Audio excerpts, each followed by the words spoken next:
Hello, hello. Welcome. We are here playing Masks, Halcyon Hijinks, and this game is being presented as part of Gauntlet Con, an entirely online role-playing game convention put on by the Gauntlet community. If you want to find out more about the cool stuff the Gauntlet is doing, go ahead and check out gauntlet-rpg.com. And tonight's game is Masks, Masks, A New Generation by Magpie Official. This is a game of teen superheroes figuring out who they are and fighting villains in the city of Halcyon, where 3 prior generations of superheroes have already made their mark, and now this modern generation is on the rise and figuring out their place in the world. So let's introduce the folks who are going to be playing tonight. I will start. My name is Alexi.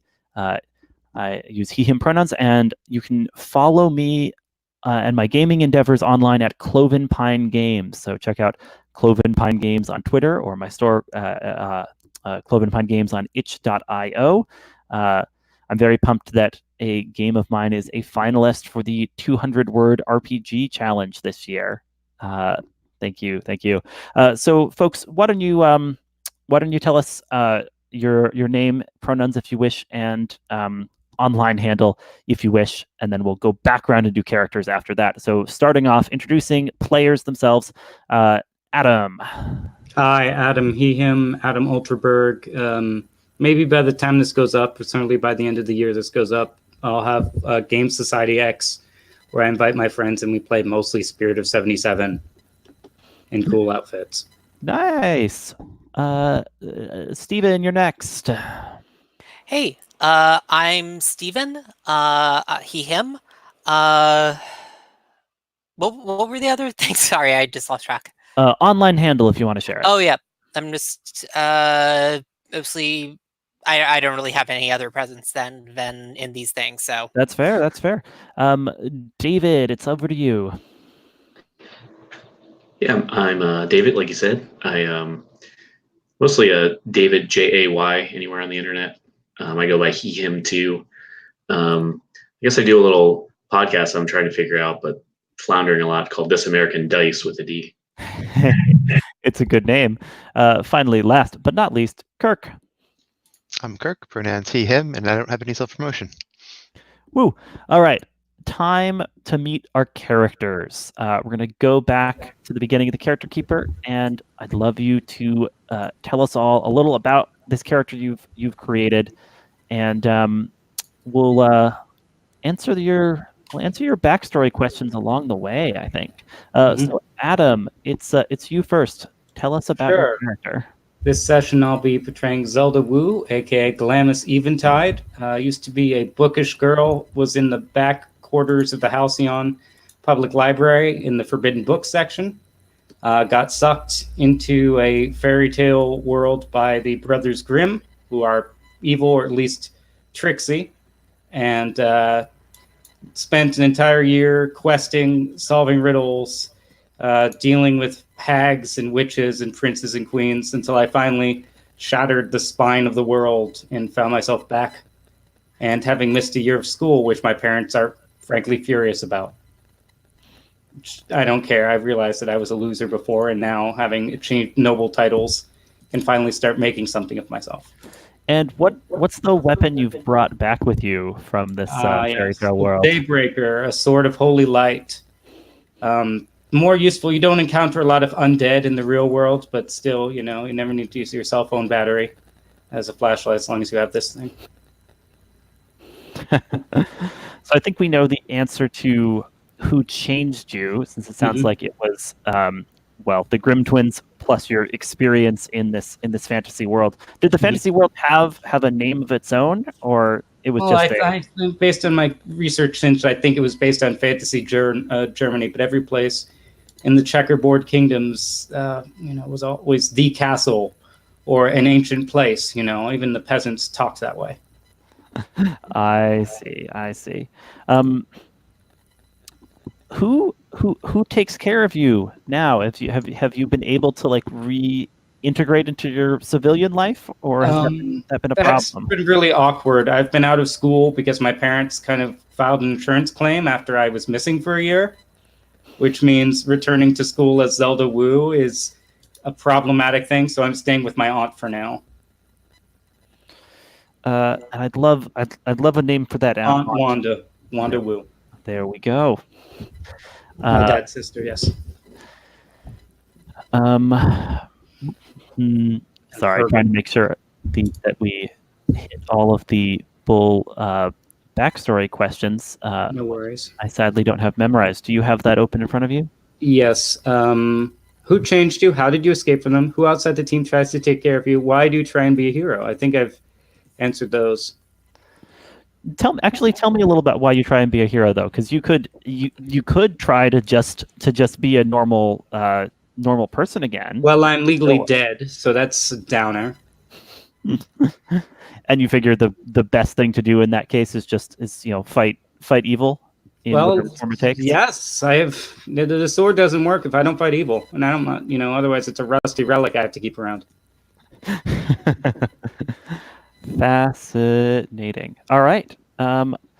Anything else we should definitely know about Zelda, aka Glamis Eventide, before we move on? You never know anything till you need to. All right. Then next, let's meet Steven's character. Steven, tell us who you're playing. Hey there, I am playing Vulcan, aka Quintus Incendium. I am a fire elemental who, being rather young, decided rather than spend the next 1,000 years learning about how to properly perform their duties as an elemental, decided, you know what, I'm pretty good at burning stuff already. So decided to go out adventuring into the mortal world, and probably look, if there are any sort of elemental imbalances that are causing disasters, it was like that before I came along. Don't worry, not my fault. All right. So you're playing the Nova, a character who turns on the difficult relationship with hard to control powers. So there's a question here I definitely want to hear your answer to. Who was the first person you accidentally hurt with your powers? And I bet that means on Earth, right? Where I figured people are a little more flammable, or a little less happy to be flammable, I suppose.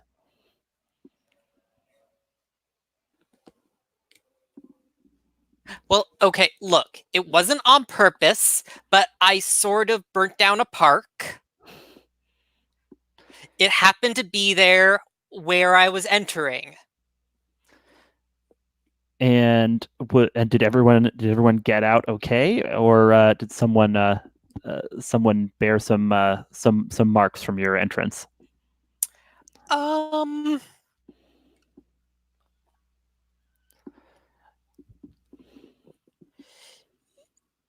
Yeah, I mean, it was it was an election year. I kind of set the mayor on fire. I apologized. Look, this was, if you didn't have your rallies out in parks, then this wouldn't happen. That's great. We'll see if that mayor comes back in, especially as we go through when our team first came together and such. Who outside the team helps you control your powers?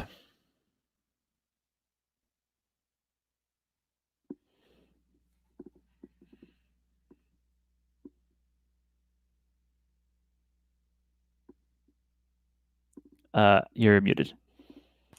I mean, my mom, but I mean, it kind of gets awkward because she asked where I was at when I wasn't in the elemental plane.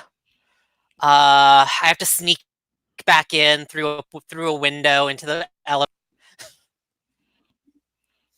I see. Is she also a fire elemental, or is it the sort of thing where she could be a water or air elemental or something else, and just able to kind of guide you through the sort of general principles of elementalism? Yeah, she's let's go with a thunder elemental. Ooh, love it.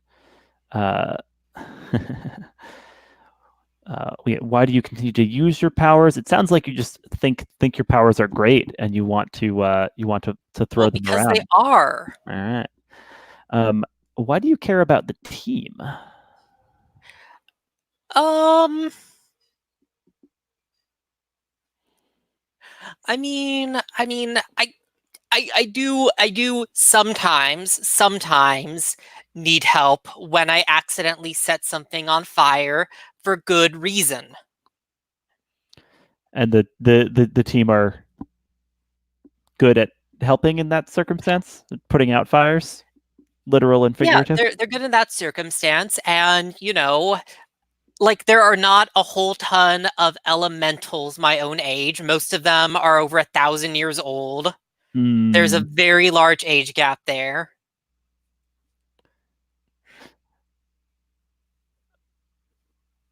It's funny. I enjoy this character who's a little bit an Apillian character in addition to being a Masks character. I realized I forgot to ask Zelda, why do you care about the team? Well, ask me again once we've met the team. Fair. Anything else we should definitely know about Quintus Quintincendium, aka Vulcan, before we move forward? You're muted. He has bright orange skin, glowing eyes, and fire for hair, obviously. Obviously. All right. That helps. That helps me have a mental image. Yeah, and I will pop up this screen so we can see the illustrations of the other characters. So moving along, Kid Zeno. David, tell us about your character. Yeah, this is Versatrex of House Saldrin from the planet Saldrin. They are a shapeshifter that I think was sent on a kind of exploratory mission to see other planetary life. I believe they're only supposed to stay here for a little bit, just to report back. But seeing all these really interesting superhero types doing all these heroic, fun, adventurous things, they have kind of overstayed the mission by a few months or cycles, a few orbits. Yeah, and why is it so important for the other people of House Zaldrin and Planet Zaldrin that Versi come back? I think before it wasn't known as Zaldrin, but now since House Zaldrin has become the innermost circle. Mm-hmm. They've risen to control the planet. Yeah, they need all of House Zaldrin back now to really solidify their power and prosperity that they're going to bring to this planet. Have you given an excuse to House Zaldrin, or have you just said, yeah, I'm coming, and then just really dragged your feet about leaving Earth? Yeah, I think. You know what? How they arrived was this Kirby craft, which is part spaceship, part pet, Zixor, and it's like a flying octopus creature that you can ride in. And I think Kizino has just continually said that Zixor has been suffering from indigestion and maybe some kind of earthling stomach flu.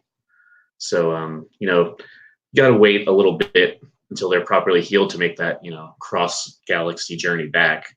So as soon as they're okay, then I'll embark. Have you told Zixer about this, or is Is Zixer also being kept in the dark about their role in your con of your own people? Yeah, that's a good question. I think Zixor is like not quite. I think it's like a cartoon dog, like like very intelligent, but not quite. I mean, Yeah, like not quite able to make decisions on their own.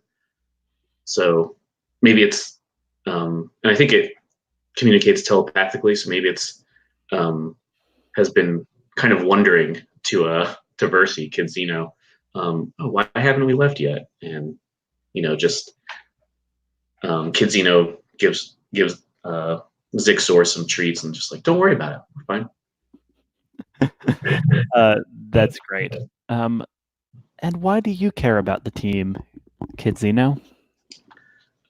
Yeah, so far it looks like I mean, most of this other team, most of the other team members are kind of visitors here too. Like there was one that was stuck in another world for a long period of time, and then an elemental from another dimension possibly. And we'll see how ours is also strange. I'm practically a next door neighbor to Earth. Don't worry. Exactly. I'm kind of a visitor ideologically. So you think of these people as kindred spirits, other outsiders of a sort. Mm-hmm. Yeah, I hear you. Anything else we should definitely know about Kidzino? No, I think that's it. I think. I did. I don't know if we're on the recording yet, but I was also mentioning how Kidzino is a hopeless romantic and has been very interested in all these humans and just like this what marriage and love. These Earth concepts are very fascinating. I'm gonna read these. There's a whole Harlequin section of your library data repositories. These are amazing. So that might also be part of the reason why they're here still. Exposure to only the finest of Earth culture for our visitors from beyond the stars. That's great. Let's meet our beacon. Kirk, tell us about ours. All right. Should I work off of the backstory questions for my description, like when I do it now? I wasn't sure if other people were seamlessly working that in. If you'd like, they'll also come back. I'll come around to those if I don't think I hear the answer to them. Okay. Ours is a relatively new superhero. His name is Ours because it used to be mine, and it was mine when he was a minor villain. So now he's a minor hero because he discovered the link between the police and the villains, and he thought, well, if the police and the villains are in cahoots, I need to be on the side with the heroes. So it could kind of work in terms of him being an outsider with the rest of them because he's kind of an outsider from the superhero world.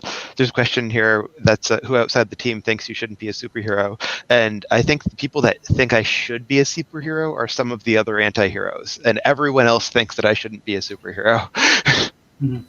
Awesome. Give me an NPC for the thinks you shouldn't be a hero, and obviously a gimme is just a police chief, right? Yeah, sure. We can go with a police chief. Absolutely, yeah. So, you have a last name for chief? No, I don't have a last name, but I was trying to work on it because I bet I come up with one that's fine. Krupke. Sure. Chief Krupke does not trust this turn to heroism, and perhaps he shouldn't, given that you think that the cops are all in cahoots with the baddies, and to be super is to fight them. How I first gained my skills. I was thinking about that part. I learned my skills from my older sister, whose name was Yours.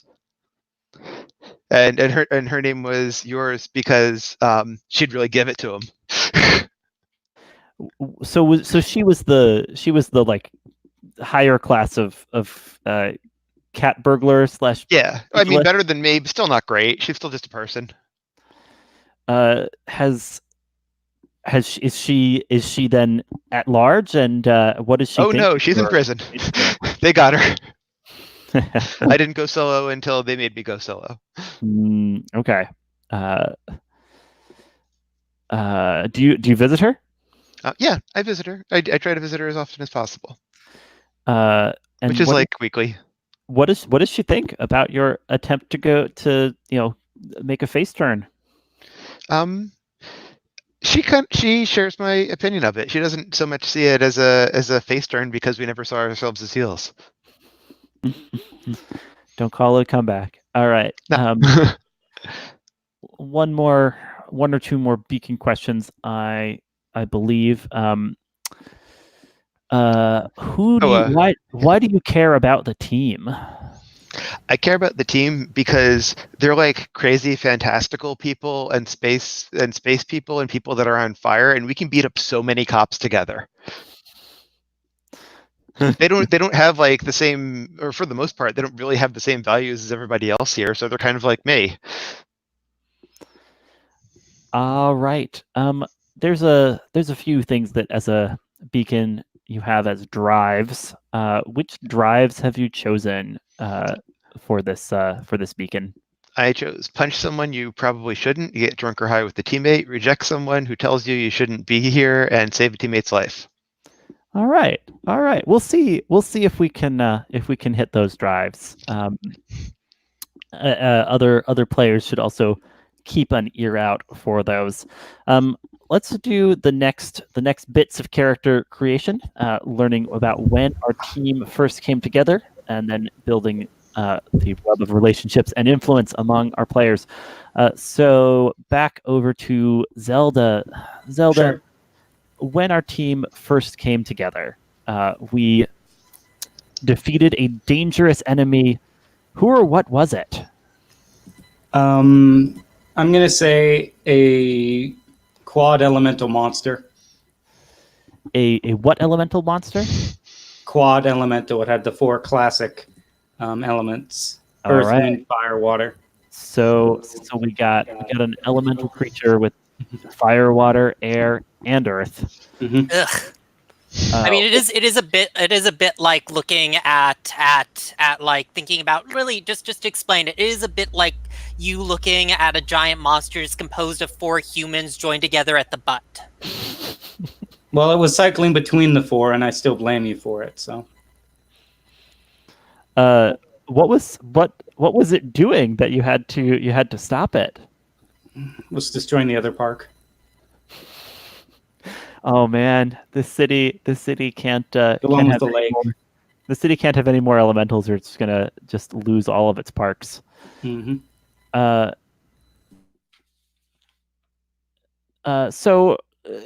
Yeah. Nova, Vulcan, we destroyed our surroundings in the fight. Where was it? What did we destroy? And please be specific. I want to know precisely what the residents of Halcyon City blame you for not being there anymore.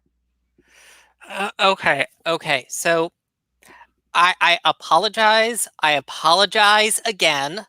We kind of sent a crash. We kind of like crashed it into the mayoral residence. So, like, again, he shouldn't have had his residence there. Yeah, you didn't set him on fire, except that you provoked the attack that led to him being set on fire. Well, no, that was a separate incident. Was it the same mayor? Yes. Okay, you're my rival. You gain influence over me. We'll get to that in a moment. Let me get a name for the mayor, if you don't mind. Paul Richardson. All right, Mayor Paul Richardson. We're good, though. We're good. I said I'm sorry. Oh yeah, and humans do. That's what humans do when you mess up. This is just to let you know, Versi. That's what you do. So Vulcan, you're pretty sure that the mayor doesn't hold a grudge against you for all of this. All right, I think we're good. All right.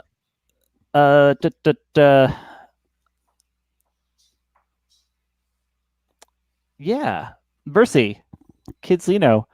We didn't trust each other at first, but that changed. How and why? So how did this team come to understand each other to be allies? Oh, I guess the easy answer is we thought Vulcan was part of this quad elemental, or like some kind of underling of it. So maybe we had one of those classic superhero meetups where we had to fight. Just because I accidentally blew up the mayoral residence. Just because of that. Could have had something to do with it. Then of course we all realized whose team we were on and teamed up against this quad elemental.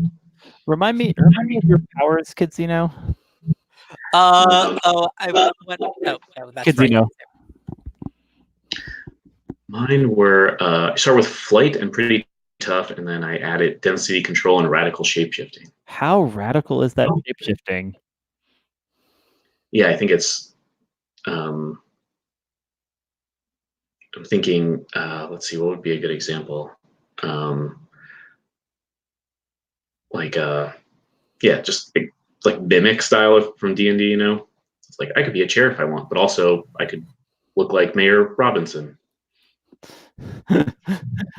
Except for his name is Mayor Richardson, so you'd have to study up to respond directly to the reporter's questions. But I hear you. What kind of thing did you turn into to try to defeat Vulcan before it became clear that you were actually on the same side? I mean, surely on Zaldrun there's elementals too. And the dimensional pocket goes there, and maybe Versia. Just like a hydro elemental. It was the water versus fire situation. Yeah. This probably added to the confusion about who was really on the side of the angels here during this Exactly. elemental fight. How did you how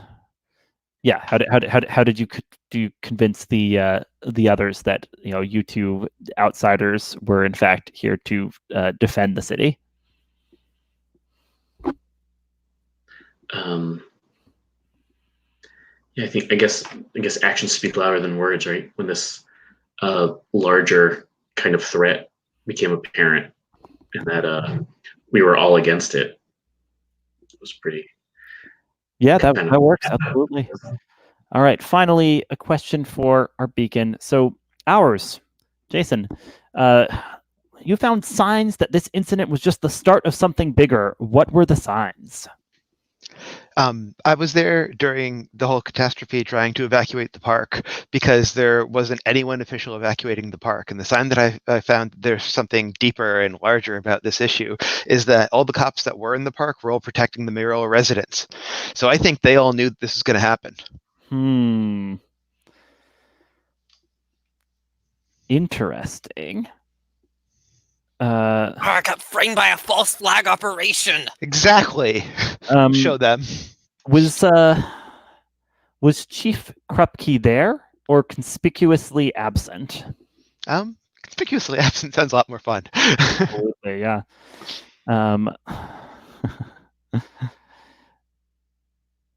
All right. Then I think we've got a pretty good sense of how the team first came together. It sounds like the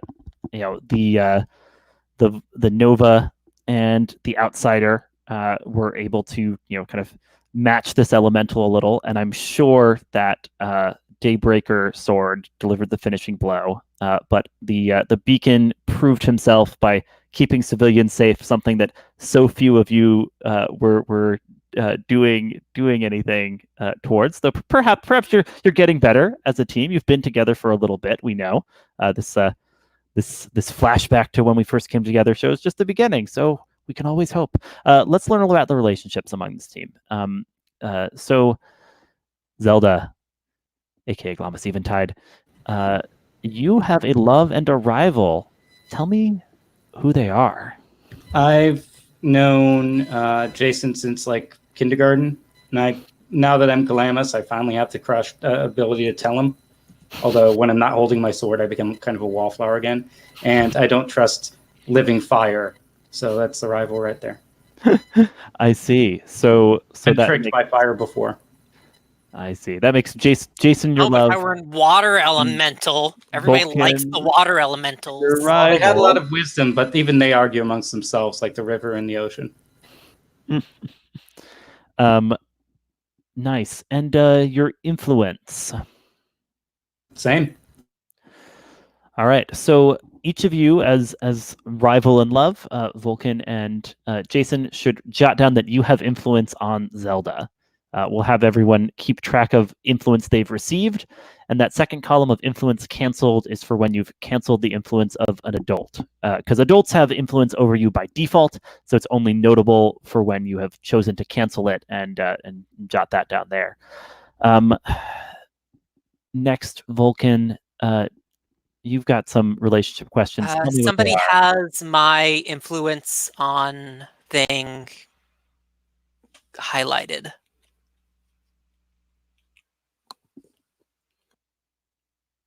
It's not me. I'm messing with mine.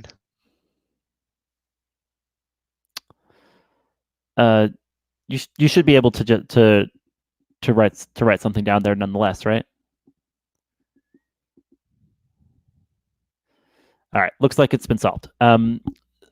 Vulcan, tell us about your relationship questions.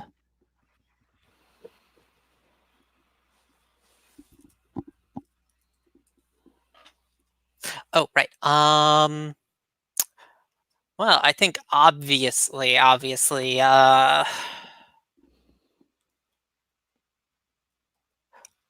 obviously haughty, but no, I'm cheerful. Oh no, yeah. Oh, sorry, wrong one. Starting with the relationship questions. Oh, we're starting with relationship, right? Sorry. You hang out all the time with blank to blow off steam. I feel like, Who would that be? well, certainly not Zelda, since I'm not a water elemental. Yeah, that would really be blowing off steam if a water and fire elemental hung out together. Yes, that just as Xeno makes sense. Sure, okay. How do we blow off steam together?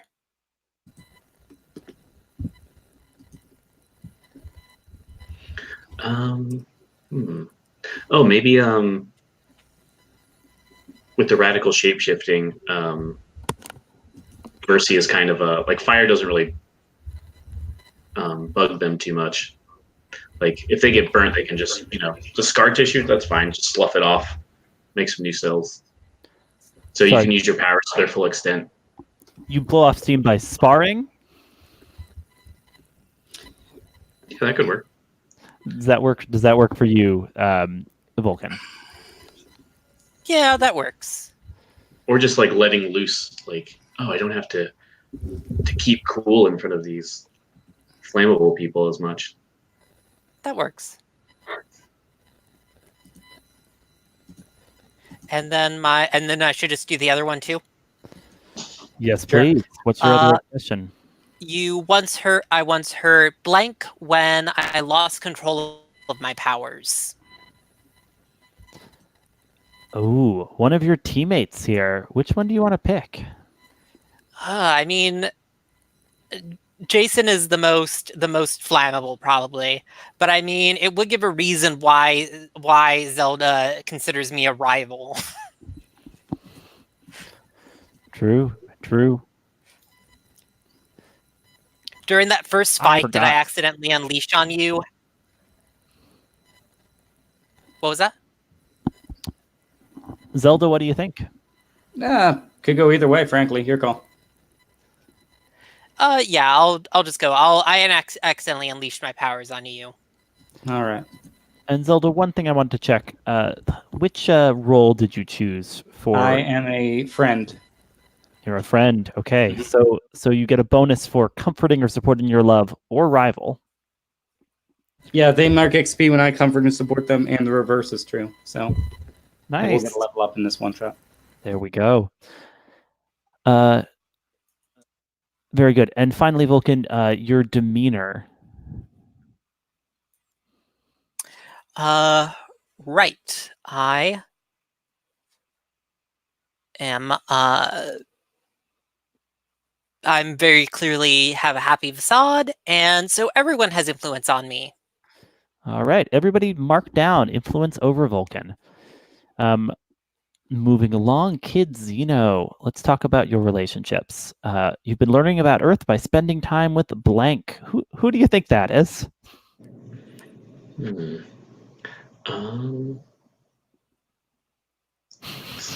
Well, probably not Vulcan. Probably not.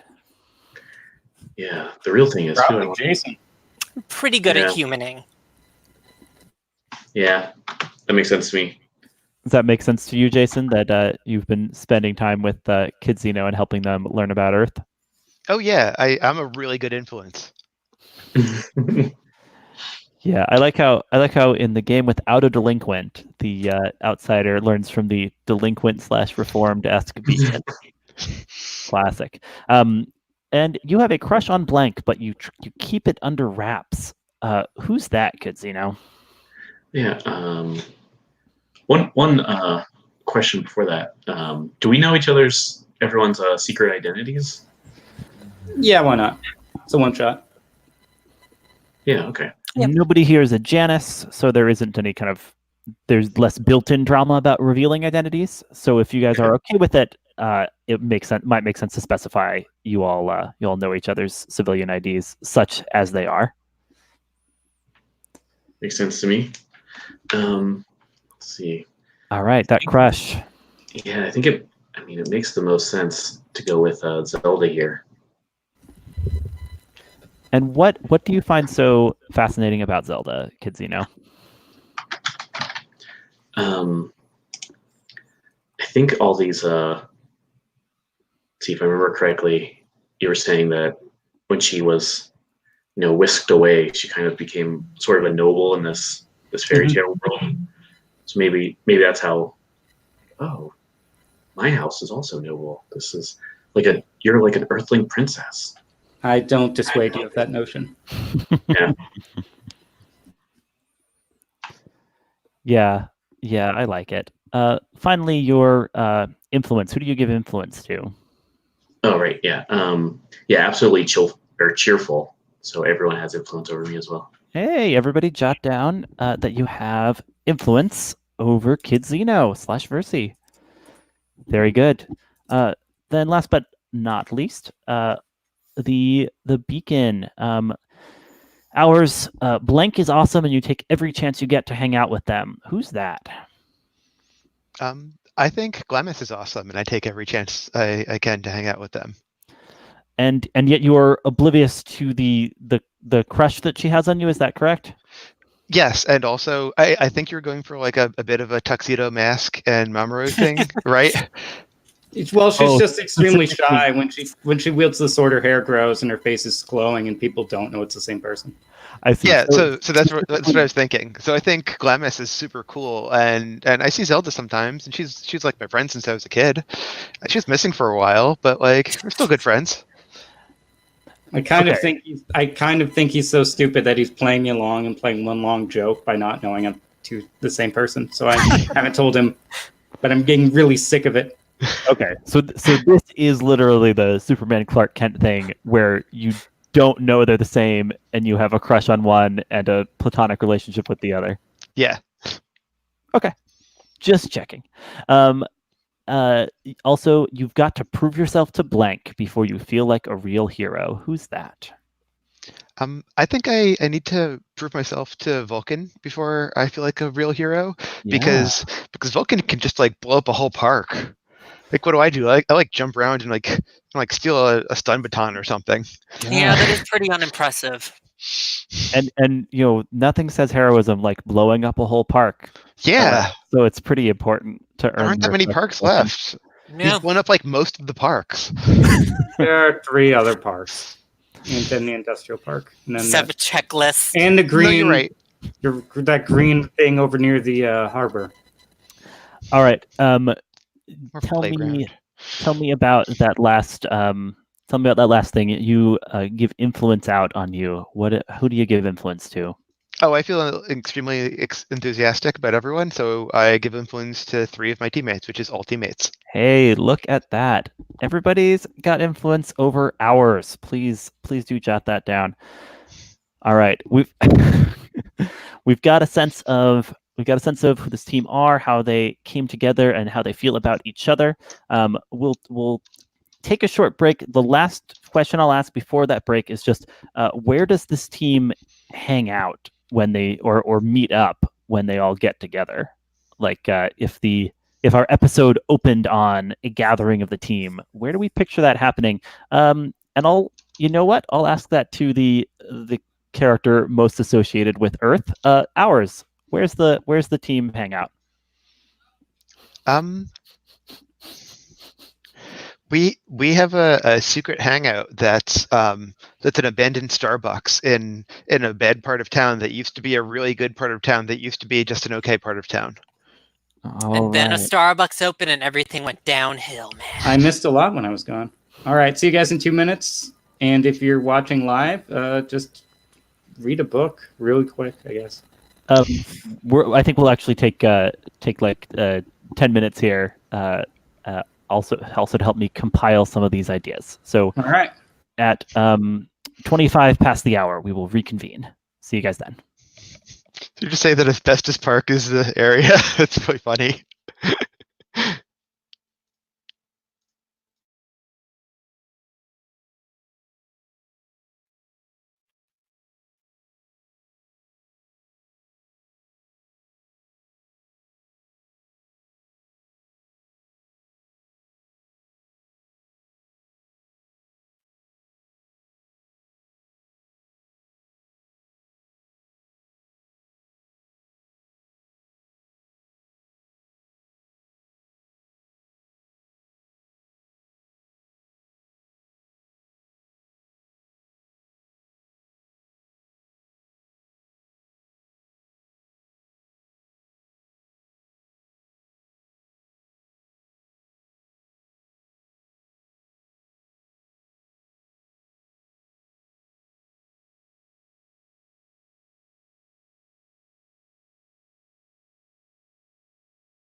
Okay, looks like we're back.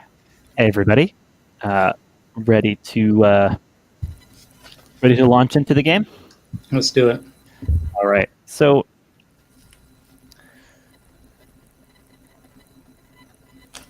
yeah, Kid Zeno. What aspect of this abandoned Starbucks that is the secret hangout of your gang is Kid Zeno still endlessly fascinated in, despite Jason repeatedly letting them know that this is not that interesting or notable as far as Earth things go?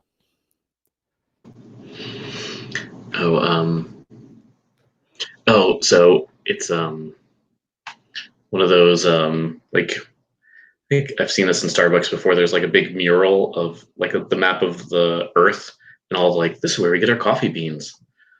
So Kid Zeno's always like, oh my, and the beans come here, and you drink the bean juice, and it makes you stay awake, and it comes from here. Do you not have plants in your home planet? Yes, but I would never think to pluck them and eat them. Many of them are my friends. It's very fascinating. I like I it. get the humor a lot better than you think you do. Like, when people are being particularly witty here, they call it hot bean juice. So, like, if you just said that to other people, they'd think you're really funny. Yeah, people would laugh. Hot bean juice, yes. That's like something that people who understand humor in a particular way, like, often trade as a joke with each other. I put a hand on Jason, like, okay, it's not, you can't, be nice. My friends make jokes about that. Oh. Sister? I do like to be funny. It will be good. Vulcan, what precautions have you taken to not further burn down the abandoned Starbucks here?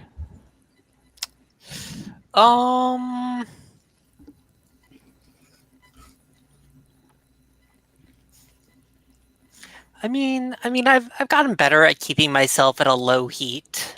Do you have a mantra or something in order to like try to stay at a simmer if it feels like you're about to go out of control?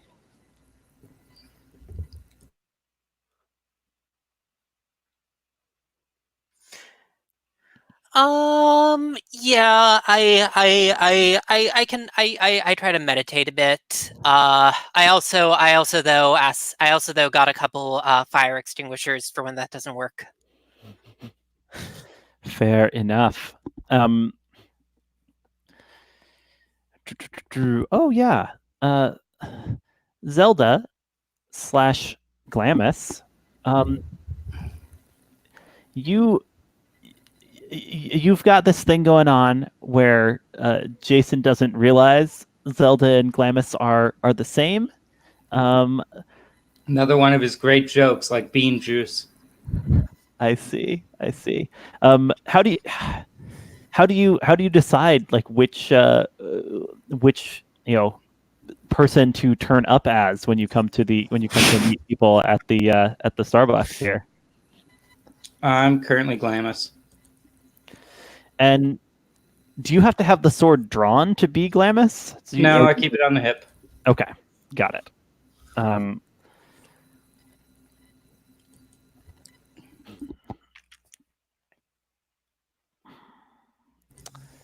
How does it let you know that it wants to be smiting the undead and isn't content just being a beauty accessory, allowing you to be your princess self? She'll tell me sometimes. Does the sword just whisper to you then? It's more of a musical tone only I and Kid Zeno can understand. I have no clue why Kid Zeno can understand it. It just only speaks princess. That raises more questions. It does indeed. Great. And finally, hours. What does the conspiracy wall that you've set up at the abandoned Starbucks look like, and like whose picture is at the center of it? I'm kind of rudely setting it up over the mural of the world. So there's like yarn going through from different countries, but there's also like a bit of an outline of the city over it too, but not enough to like totally obscure the mural because it's a nice mural. It is a nice mural. But all pointing at the center is the mayor's residence, where that was generally partially damaged in our first encounter. Because I don't think that was a coincidence, and I think there's more to be learned there. Vulcan just sprays down a part of the mural with a fire extinguisher. Nobody should miss Australia, right? Yeah. Have you been to Australia, Vulcan? I mean, Australia's still around, so probably no, right? No, I haven't. I mean, I have relatives there that live in the spiritual vicinity of Australia. Oh, well, I'm sure they would miss Australia then. It's just vandalism. I thought you'd like that, along with your larceny. All right. So there's a knock on the door of your abandoned Starbucks. Jason will go and get it. Jason opens the door and say, "Hello, welcome to abandoned Starbucks." Yeah, So, hey kid. Comes up behind him and says, "There are no stars here." There's, well, Yeah. So I have an uncle, okay? You'd recognize Chief Krupke standing there at the door to your Starbucks, Jason. He says, "I can't believe this is where I'm going. Can I come in, kid?" Oh, sure. Can I get you a macchiato? The macchiato machine like kind of falls apart in the background. Black, please. And he'll walk in, sit at a table like he's expecting you to actually, give him some coffee, I think. Jason goes Vulcan to the picks one up the working. coffee pot, just holds it for a couple seconds, and then pours it out. Thank you, Vulcan. Jason walks over to Police Chief Krupke and gives him the cup of coffee, which is roughly like 400 degrees at this point. He's got like three of the little hand grips on it so that it doesn't burn his hand, and he puts it rather haphazardly down in front of the table where the police chief is sitting, and he says, "Great, you came to visit. Take your coffee and get out." You put it there, like a little bit of like the scalding hot coffee like spills, and he leans back, to avoid it, and he's like, "Crikey, kid, you gotta be more careful. Look, turning to the arson kids was my last resort." that's our reputation now. He like slaps Guys, a we have a team newspaper. name. He slaps a newspaper on the table, and it's like the headline's like, quote, "Arson kids strike again," says Mayor. Why did you think we should name the team ours and the kids? Jason, it's clear someone misheard you. Yeah, Vulcan just picks it up and just goes like, "Oh, that's a good likeness," and then it burns up in his hands. He's like, "Oh, sorry." No one our age reads newspapers anyway. Do you think we should get it monogrammed? Listen, if you can be serious for just a second, I wouldn't be here if there weren't something important. Jason, I know you and I have not always seen eye to eye, but I know about those skills you have, and I need you and your little team here to put them to use. So you're saying you want us to do you a favor? I'm saying I want you to do the city a favor. Isn't that what you're trying to do? Be a hero? Or are you still just in it for the thrill? Yes. Okay. So I was going to say that was a label shift of savior down, danger up. It sounds like you might be accepting that. Okay. Yeah, I'm accepting that. Okay, so when someone with influence over you tells you who you are or how the world works, their words can shift your labels. So if you're not going to reject it, your danger will go up and your savior will go down. Okay.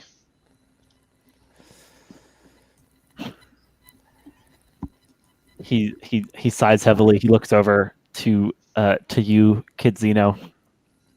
You seem like the most sane of this group, for crying out loud. Will you tell your friends to pipe down and be serious?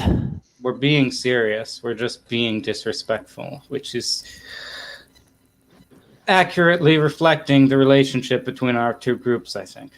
You wouldn't happen to have another of those newspapers, because I did like the photo of me. I'll get you one. Kid Zeno, what do you do? I think they look very serious and turn to everybody and says, please turn your pipes down. If there's something to be heroic about, we should try to do it. It's plausible that's a provoke. Just flagging that. Do you want to roll to provoke your teammates to take a chill pill and listen to the cop? Sure, I like rolling. Yeah. All right. When you provoke someone susceptible to your words, roll plus superior. Yeah, I'm good at that. All right, got the utterly informed dolphin. Nice. Okay, so an 8. Very good. All right. So when you're provoking a PC, it's a slightly different mechanic than NPCs. So you get to choose from this list. Either if they do it, add a team to the pool, or if they don't do it, they mark a condition. Firstly, let me add a single team to the pool, because at the top of every session, a team is added to the pool. We'll make the team color red, as befitting you bunch of arsonists. So, yep, putting the roller into the chat. So I think ours is being treated as the ringleader here. Ours, are you going to listen to Kid Zeno or not? If you, or rather, Kid Zeno, did you choose carrot or stick from the provoke options? Oh yeah, carrot makes most sense. All right. So you get that. Ours, are you gonna listen to Kid Zeno? What in particular is he telling me not to do? They are telling you to bring your pipes down, and hear if there's an opportunity for heroism. Kid Zeno stops threateningly looming over the police chief and walks to the back and makes a clatter as if he's cleaning some of the pots and pans. I see, but it's just for show. Yeah, just for show. Hmm. He is actively listening, but he's no longer actively menacing. Fair enough. Yeah. So, Officer Krupke kind of massages his brow. He says, "I don't know who I can trust in my own department, and the exemplars wouldn't want to mess up their squeaky clean image by getting in trouble with the cops. So here I am with you. Something's going down, and it's being kept off my radar. People keep running interference. They don't want me to know about it, and that doesn't smell good to me. I need someone I can, rely on to at least bring me this information to make their way into the major crimes department and pick up a package, and he'll slide a manila envelope across the table. Who's there? You I have a nice chair at the one table we have, so I just take it and open it. Yeah, absolutely. You muted, Steven.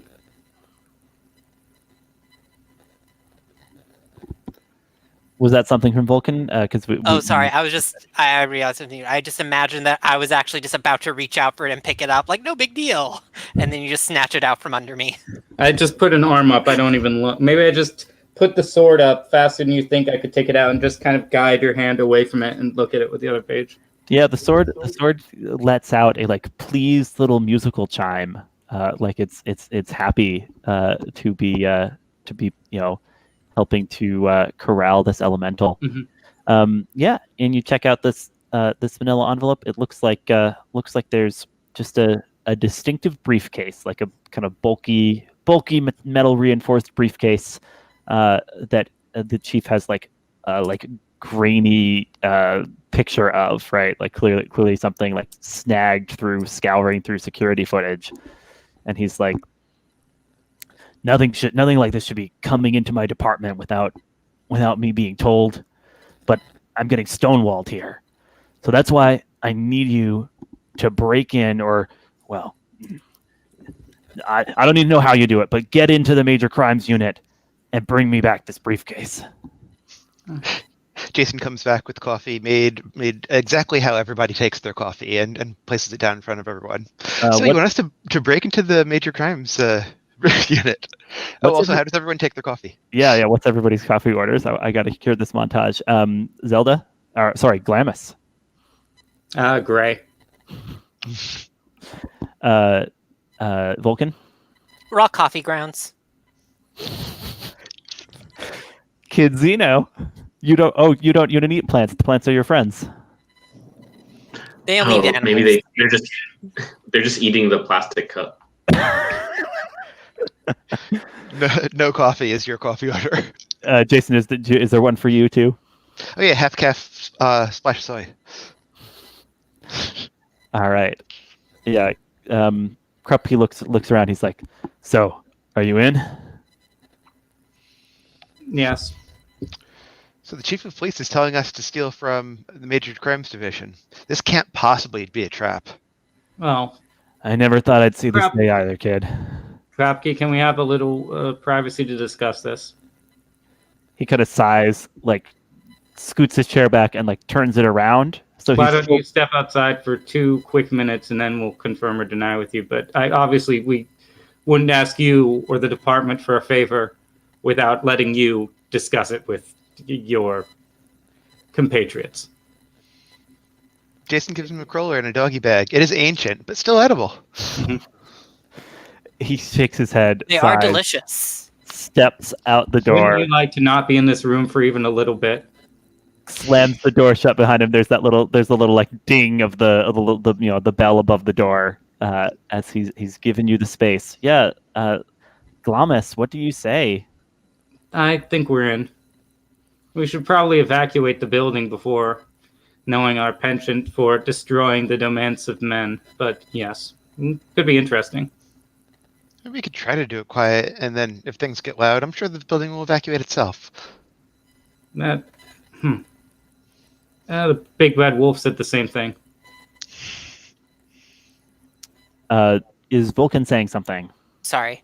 I think I can sneak in. Zeno, you could disguise yourself as someone who Krupke doesn't trust and then get it for us. Yeah, you could disguise yourself as me.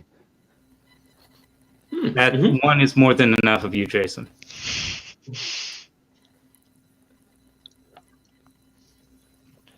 Yeah, Kid Zeno, what do you say? I think the team has turned to you.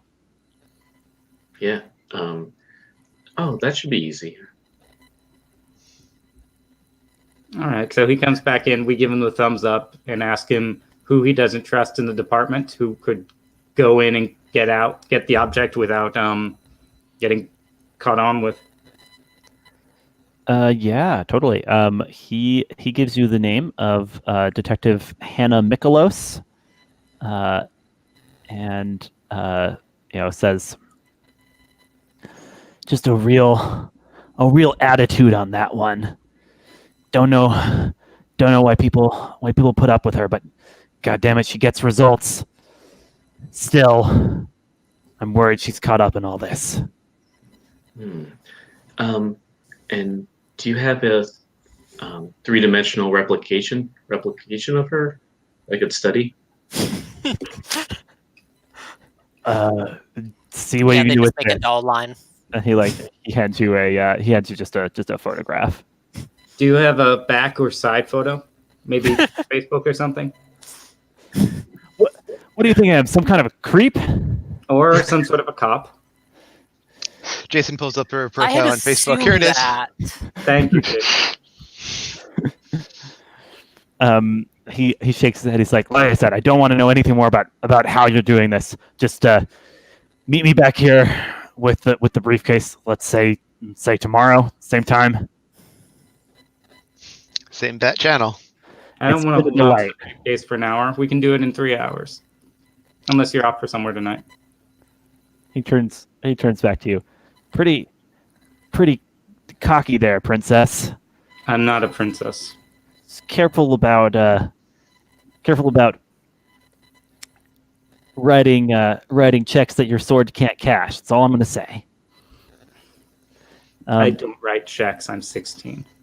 All right. So I'm going to propose that he is shifting your danger down and mundane up just by underestimating you. Does that sound right? I'm definitely going to reject. Yes. Yeah. Tell me what that looks like as you I got a 2 and a 5 on the dice. So danger goes down, mundane goes up, potential goes up, and I'm going to mark insecure. Because obviously the tough girl act is not working when I need it to. Yeah. Does the audience see anything that shows how the words have hit home? The readers just see my fingers crack some of the table. Come on, Nate. Yeah, nothing like an insecure bowl. No, if you're done insulting us, I imagine we need time to do you your favor. Yeah.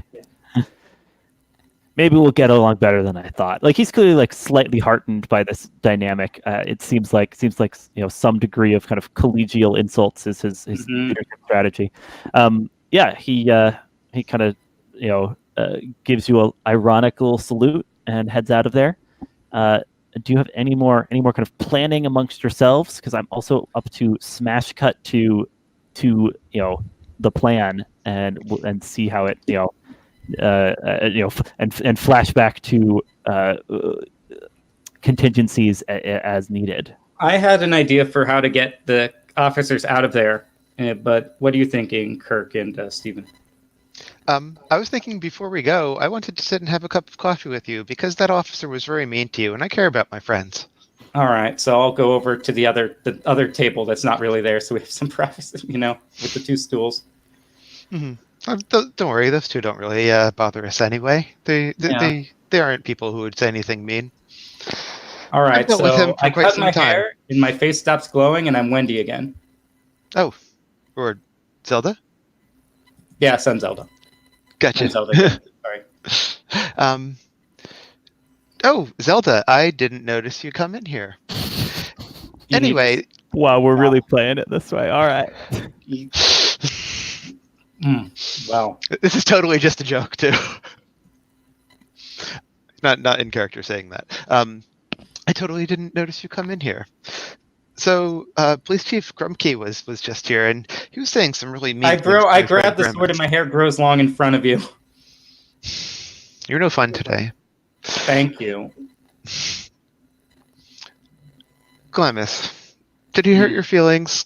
Because he hurt my feelings a lot when I was first starting out. He would call me a hooligan and say, "Stop tasing my officers." And I didn't like the way that he made me feel. Do you want to talk about it before we go out there? Can I make the roll?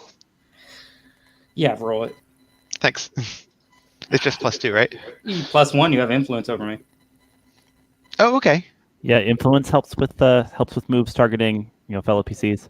Oh, and it just stays when I do that? Yep. Great. It's not okay. like strings. It's binary. Oh, neat. So, roll for party.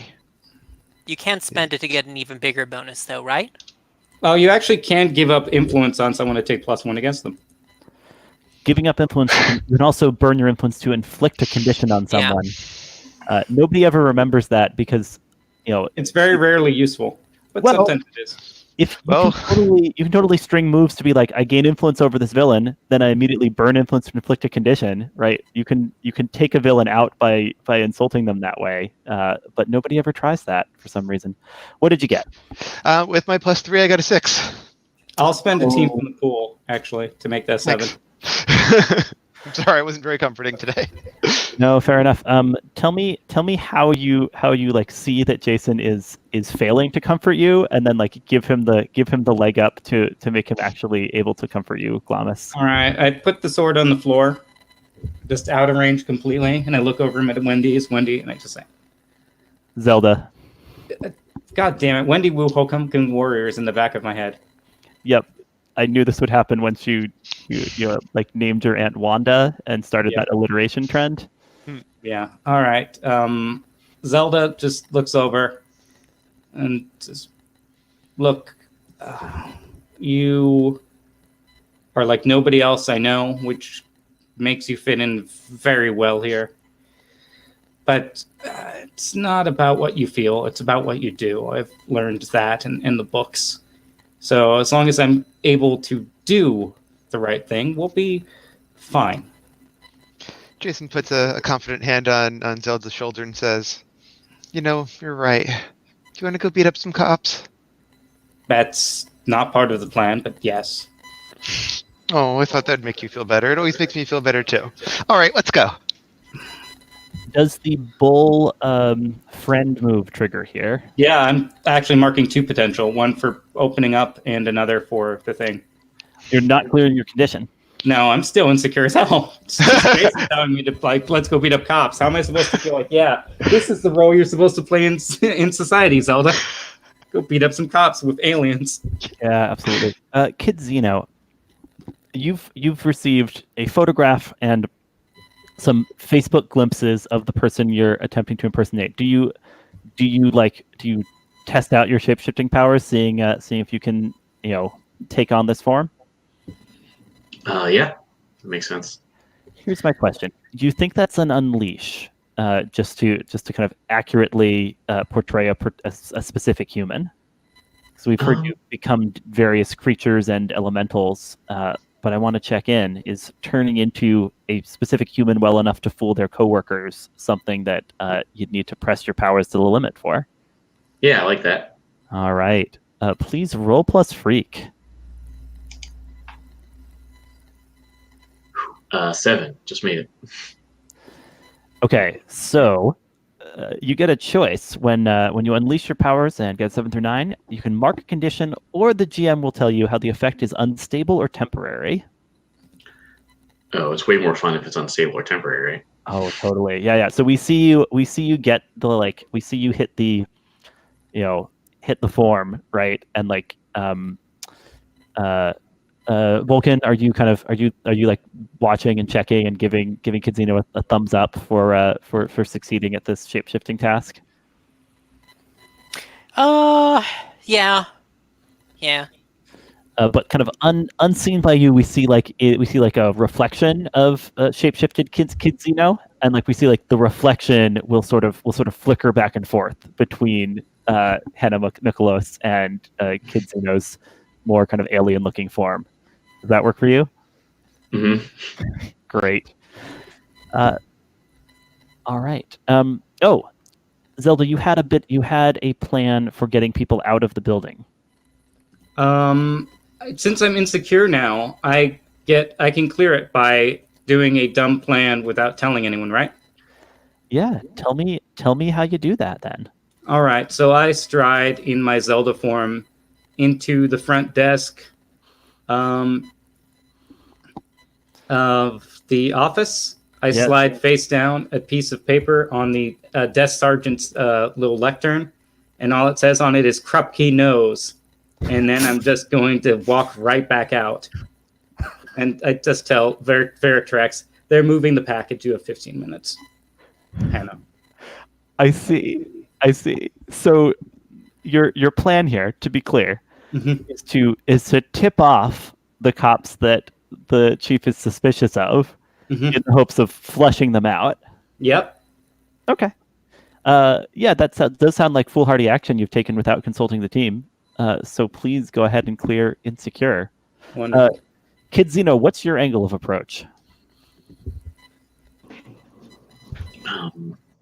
Yeah, I think once they get that word, maybe they're like waiting outside the police department or wherever.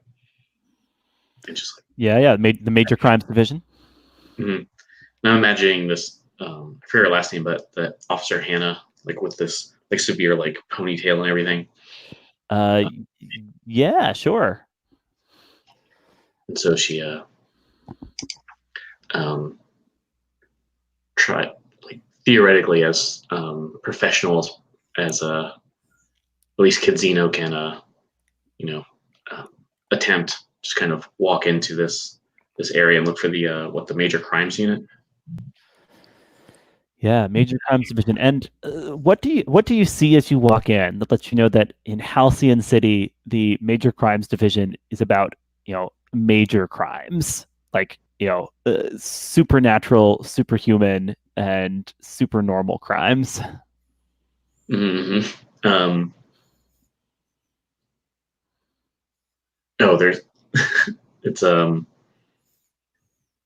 maybe there's like a robot division and like extraterrestrial and elemental, of course. An Different ethereal wings. entity lockup.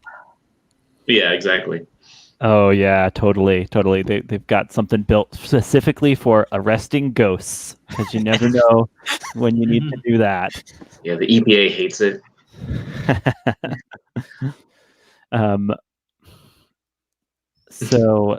So yeah, you're trying to just kind of stride into the building, looking like you belong here.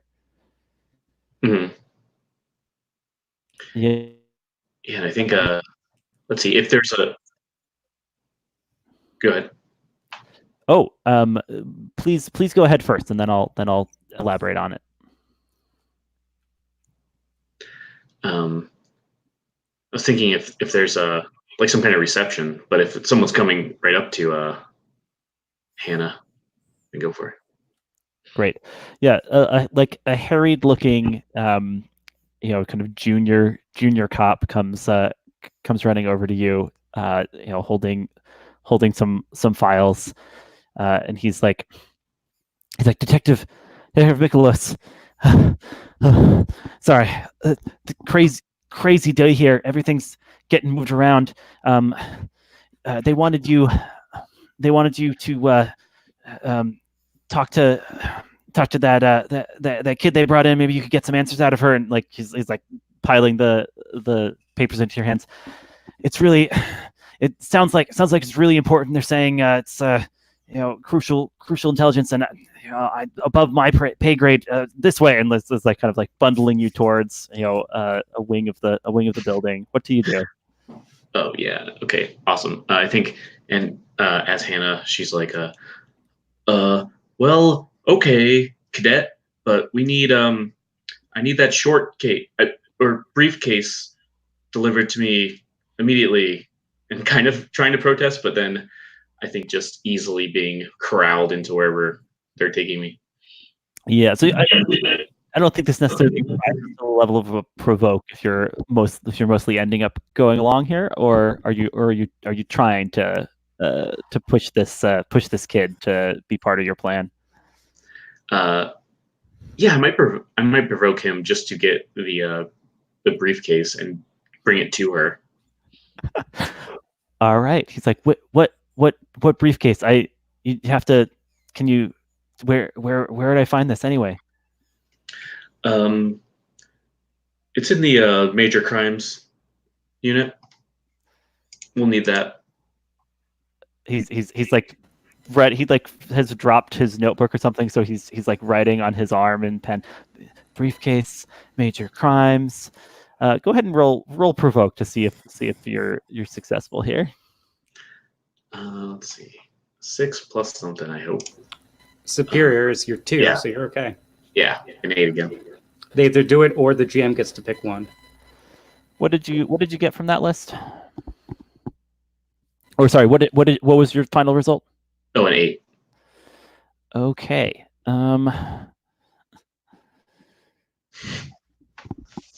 Yeah, I think he's kind of confusedly jotting this down, like nods. He's like, "All right, I got it, Detective Nicholas. I won't let you down," and and runs off. So he's followed your words. Hard to know how effective he'll be, but you've got that. Here's my question: Hours. What's your part of this plan, and where are you? Kind of keeping an eye on the progress that Kidzino is making. The building is a couple stories tall and has lots of very nice windows, and obviously none of the windows like look in on the ghost prison or whatever they call it. But it's like midday. It's getting lit a bit darker. And ours is really good at skulking around outside of this building, because this is where ours goes to like pick up a new weapon every now and then. Just snagging it from the cops at the. Sure, yeah, they get the best stuff here. Experimental stuff, yeah. They're not even going to use it. So I'm going to go for the straight up creeping move. Ooh, yeah. So straight up creeping. Well, when you say you're outside the building, are you like climbing along like window ledges too? Like, yes, I'm using acrobatics and getting up a couple stories. I'm getting to like second floor and third floor landings where like cops will go out and have a smoke behind their lieutenant's back every now and then. Yeah. So please tell me what happens when you roll that. Straight up creeping. I continue my abject failure with a modified 4. Yeah, I don't think we even have the team in the pool to fix that if we wanted to. I get caught. Yeah, on a miss, you will find yourself in over your head. The GM will tell you why this is a bad spot. If I was telling you guys the plan, I'd say one of you guys needs to get rid of the real Hannah. But I don't think we did that, did we? No. Hey, maybe I found her. Maybe you did. Or other way around.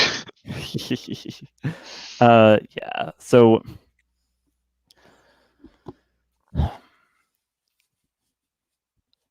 it's got to be you are. Yes, and mark potential for that miss. Good. Yeah, you're. It's looking great. I mean, tell me what it is you spot in the you spot through the window that makes you want to to slide it open and possibly purloin it. What kind of handheld item that seems like it could be of use to you is just hanging out on a table here at the Major Crimes Division.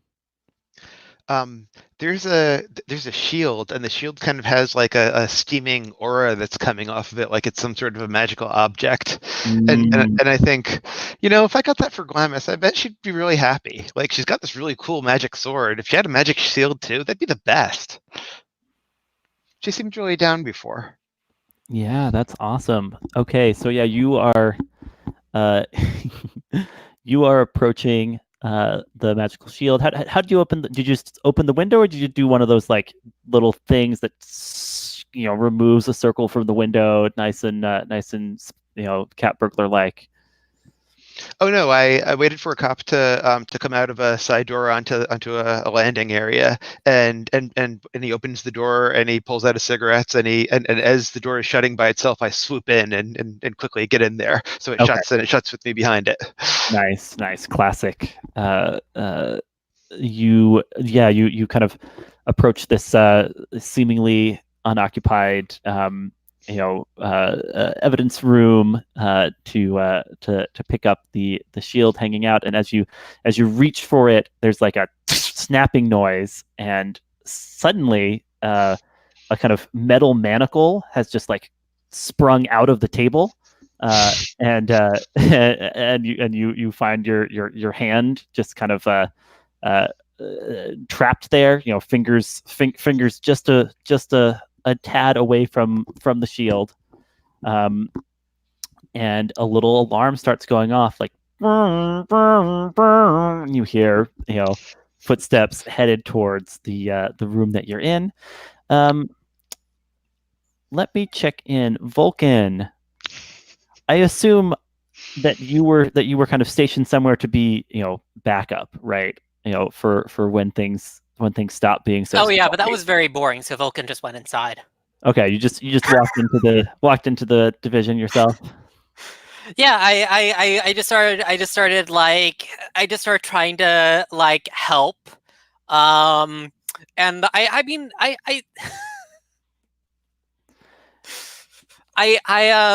What are you aiming to do? look, I was basically I decided that clearly the best way was that I could cause a distraction by offering basically claiming I was there as part of some sort of superhero division task force assigned to the building. And while I was just walking around accidentally burning random files. I was like, oh, whoops, that file went. Well, good thing you have a backup, don't you? Oh, and there it goes.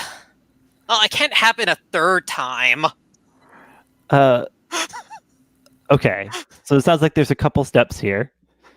It sounds like your first plan is to convince people that you are meant to be here as a superhero liaison to the cops. Yes. Yeah. So the I think the tough old lady at the desk kind of like looks up at you, takes in your fiery hair, your bright orange skin. Can I help you?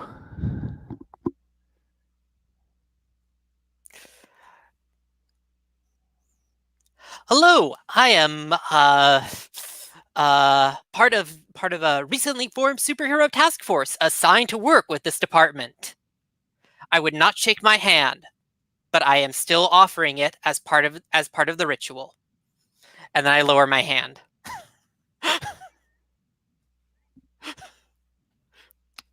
And what's the name of this task force? She's like opening something up on her computer. The SHDTF.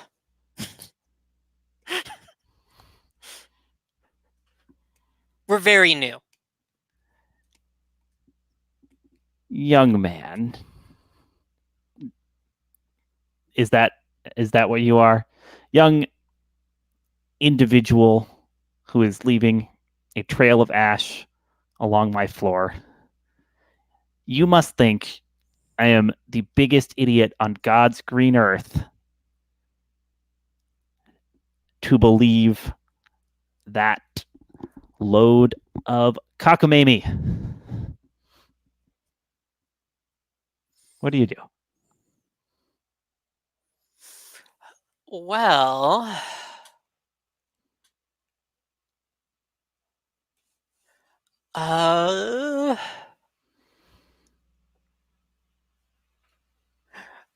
I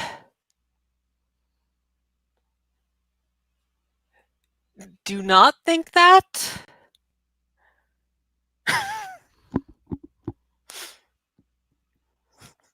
She shakes her head.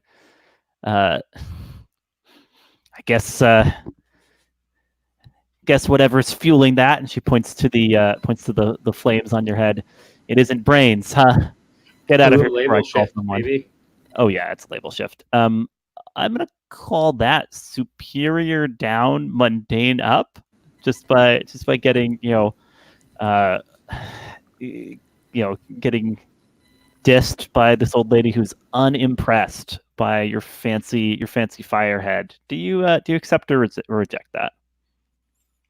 So what is the shift? Superior down, mundane up.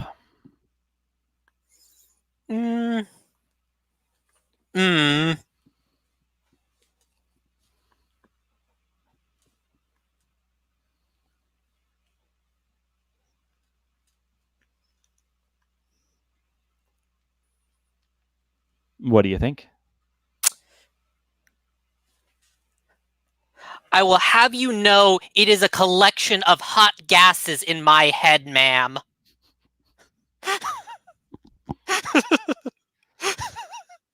Sounds like you might be rejecting the label shift. Yes, by calling myself filled with hot air. Roll flat, unless you're insecure, in which case this is harder. But yeah, make a flat roll.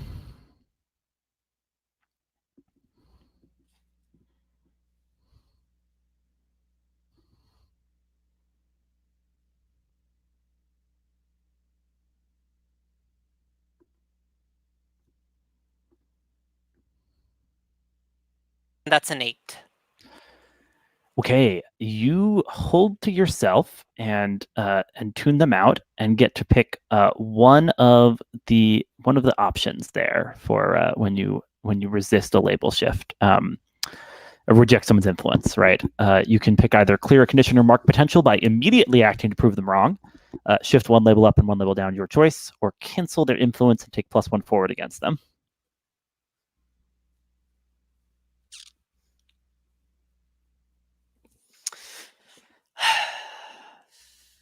I'm gonna cancel the influence and take +1 forward against them, and then as I rest my hand down on their desk, resting my point, I just end up, apparently by accident, setting it on fire. And I'm like, oh, sorry, I can, and I just start trying to pat it down with my hands, and it just makes more fire. So that was a cancel their influence. Yeah. Okay. Yep. Put down Desk Sergeant Peppercorn under influence canceled. So good that I have gotten rid of this influence. Clearly. And you have now just straight up set her desk on fire. Is that correct? Yeah, I'm still trying to stick to my plan of making a distraction. Okay. We'll probably check in on you again in a moment. Glamis. We'll see how arrested I am in a minute. We'll see. Glamis, you took foolhardy action without consulting the team, but what is the part of the operation that you did tell the team you were going to embark on? Kate Zeno gets. All I know is that Kid Zeno gets in, brings out the briefcase. I go outside fully expecting the team to be posted up in the non-abandoned Starbucks across the street and finding it empty. You get there. You don't see your team. Instead, you see a fire engine pulling up in front of the police station. Well, that answers that. And kind of coming out of the fire engine are not like regular firefighters, but what look like kind of people in kind of firefighting power suits, right? Mm-hmm. Like what if Iron Man were a firefighter and had kind of a massive firefighter foam We were just talking about those a few years ago on the end of his arms. All right. What do you do? I put down my walkie headset and I say, Jason. Oh, hi. Are you good? Jason looks at his handcuff. I think I fell into a mousetrap, but oddly enough, I don't think that's for me. Which floor?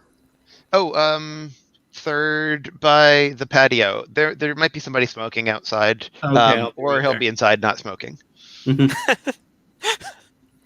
door of someone inside not smoking at it. Zeno, can you give me a cough if everything's proceeding according to plan? Might actually be away. Yeah, you maybe don't hear anything from Zeno. I'll take that as diegetic that they're all right. Oh, good. They're back. You can do the line again, I guess. So, Zeno, everything? Are you getting the briefcase? This is comms. Yeah. Okay. Yeah. What is happening in Xena right now? They're being kind of corralled or somewhere. Yeah. You find yourself being kind of ushered along a hall. The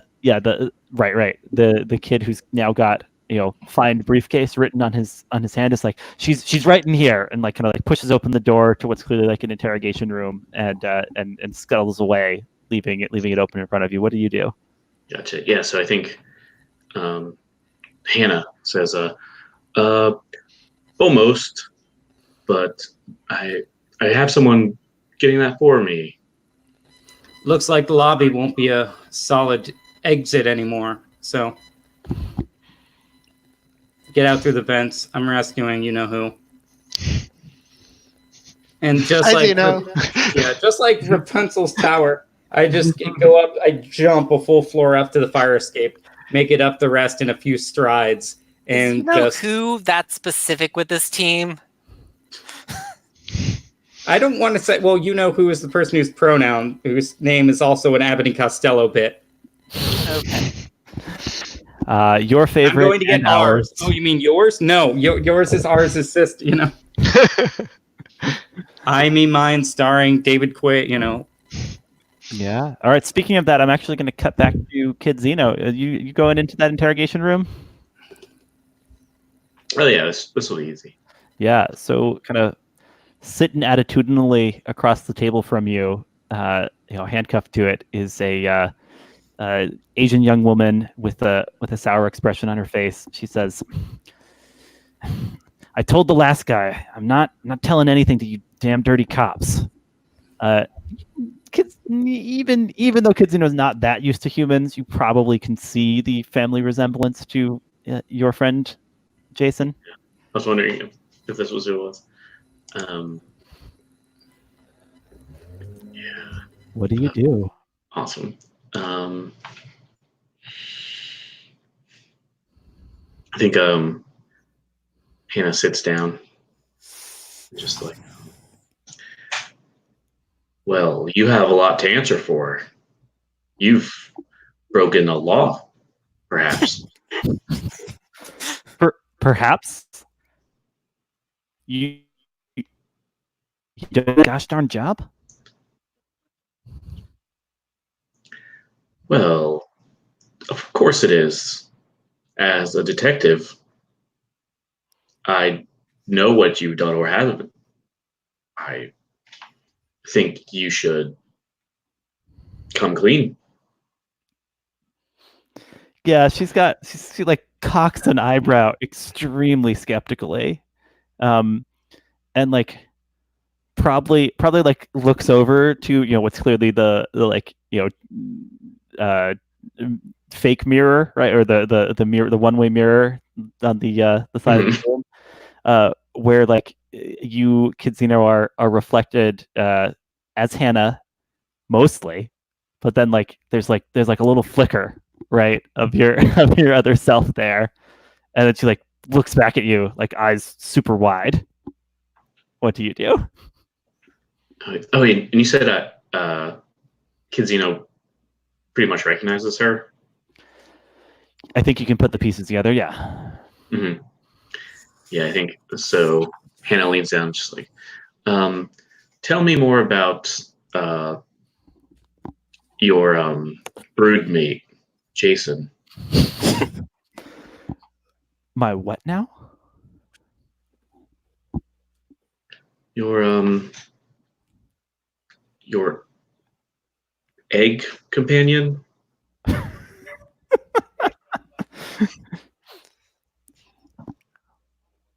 Are you a fucking alien? This is PG-13. We get one of those. Yeah. And yeah, I think yeah. So at least in this picture, Hannah has these little glasses, like the sweet aviator glasses. So she totally.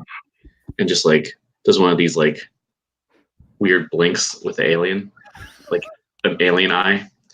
Weird alien eye blink. Well, I might be. But listen, I know of your broodmate, and he is a good friend of mine.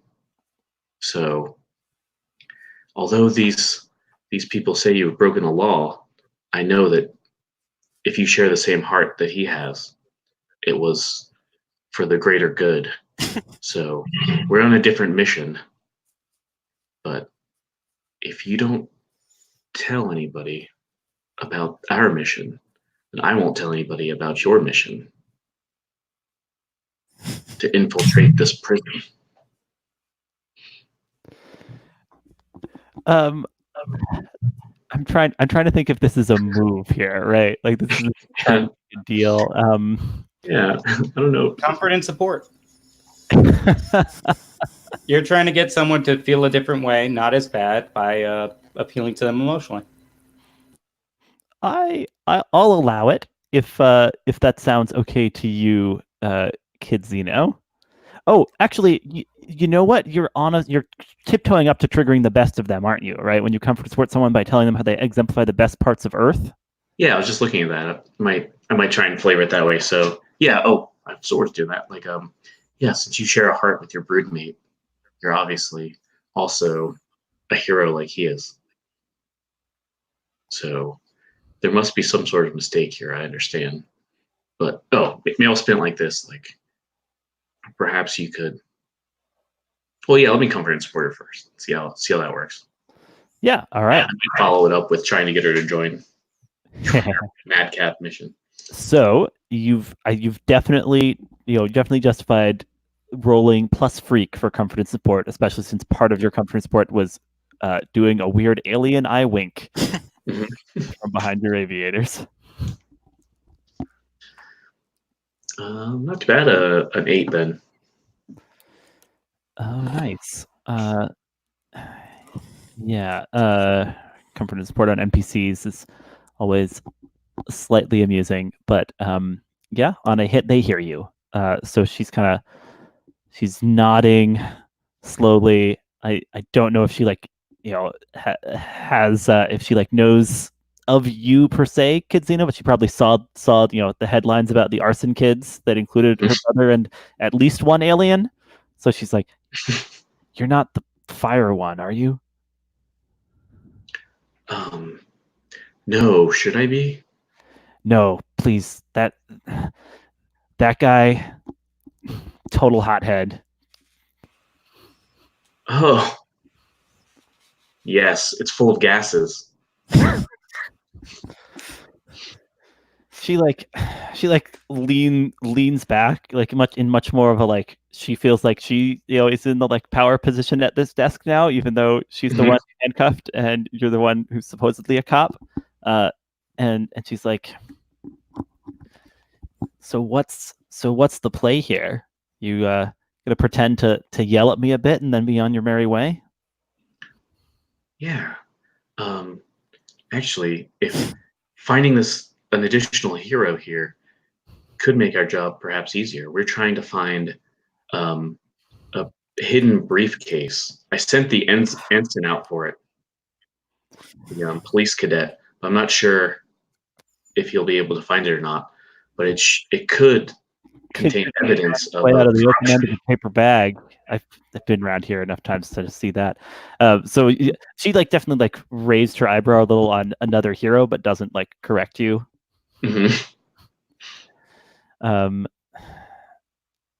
She's nodding. A briefcase, you say? I've stolen and liberated a number of those in my day. Well, perhaps if you were to regain your freedom, would you be able to help us find it? Are you offering? Yeah, I think I could do that. Yeah, let's blow this popsicle stand. Perfect.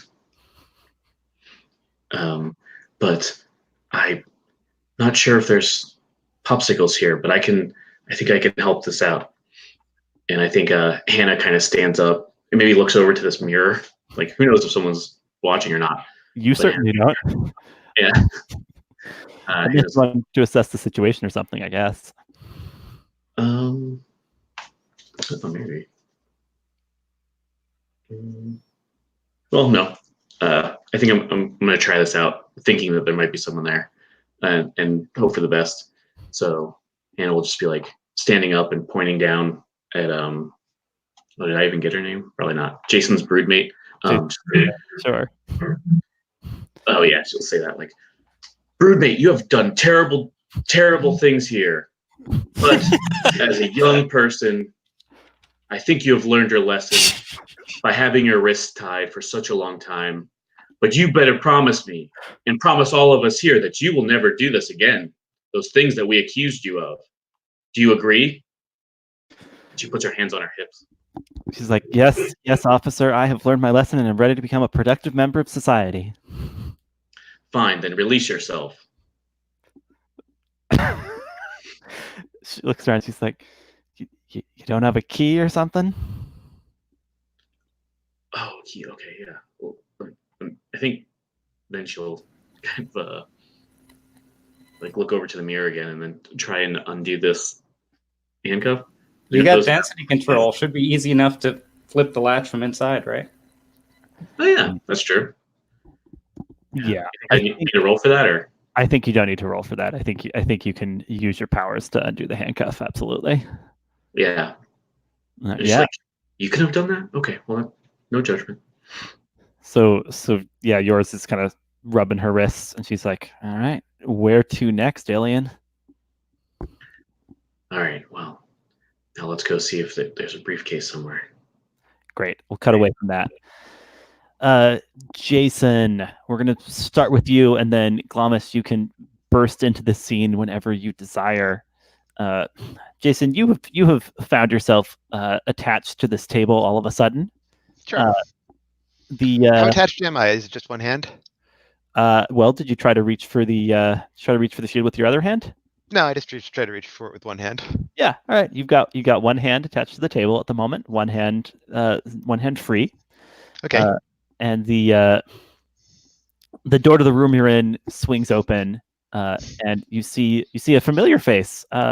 It's Detective Hannah Mikolos, and she's kind of looking. She's looking at you, quizzing, which she has, in her own form as well. She's. Oh yeah, tell me, have you crossed paths with her before? On either when you were on either side of the law? I'd like to say she's above my pay grade. Like I was too small fish for her. That's fair. Well. Look what the cat dragged in. What do you have to say for yourself, young man? Seems you've been caught red-handed. I got in myself. Jason looks very carefully at the shield to see if there's any other hidden surprise handcuffs that are going to pop out. Why don't you assess the situation? Yeah, let's assess. Boop. Reroll. All right, thank God, I got an 8. You get one question. Let me look at my assess questions. Wait, maybe that's not an 8. I'm sorry. Assess is superior. I did not get an 8. Oh, what did you I get? got a 7. Same difference. Yeah, same difference. Sorry, I thought I might fail on that because I didn't realize I had 1. Do I have 1? Wait. Yeah, I do. No, I don't. I have 6. That was Savior. I'm sorry. Yep, I have 6. Okay, so you rolled a 6, is what you're saying? Sorry. Yeah. Sorry about that. I was looking at something else. No worries. I think she sees you looking speculatively at the table, and says, "All right, no need for funny business here, kid," and presses a button on a little remote type thing she's holding, and a bunch of volts go through that cuff that's around your wrist. Please take a powerful blow. Okay. I do that by rolling conditions. Okay. Yeah. Which is good for now. Boop, boop. Reroll 8. Okay, so you're gonna pick something from that middle list of conditions, or rather that middle list of take a powerful blow, where you choose whether you lash out verbally, give ground, or struggle past the pain. I'm gonna give ground. I think when I get electrocuted by it there, my body kind of slumps to the ground, and I'm immobilized at that point. Yeah, totally. So like the little cuff kind of like comes off of the table, like there's like a long cord attaching it, but it like magnetically flies over towards your other wrist, and a second cuff thing wraps around it, right? Anna's walking over. You probably at this point notice that she herself is cuffed to a briefcase that she's carrying with her. 2 knocks on the door. 2 knocks on the door. Yep. Little busy in here. Door comes off its hinges.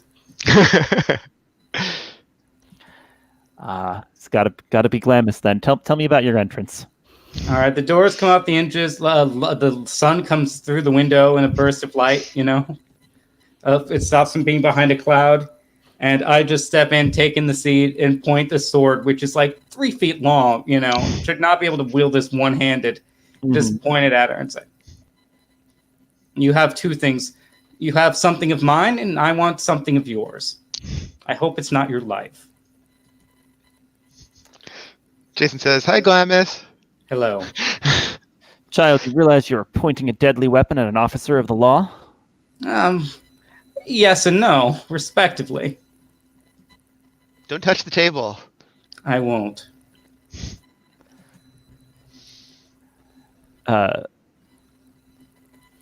This blade can't draw innocent blood.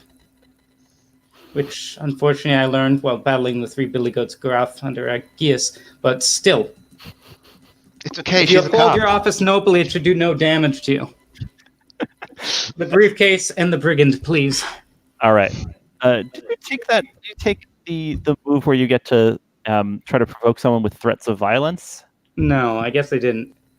But then it's still a provoke. I just don't have a +1 bonus to it. Still, but I'm doing it to protect my love, so I do get a +1 bonus. That's interesting. Yeah, go ahead and roll that for me. All right, a 3, a 4, and a 6, because I was rolling the silver dice.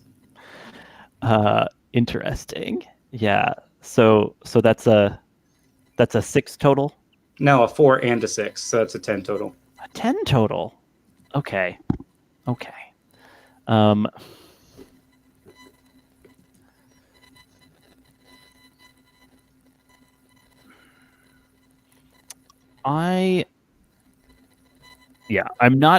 not certain that that you're able to provoke her to hand over the briefcase that she has.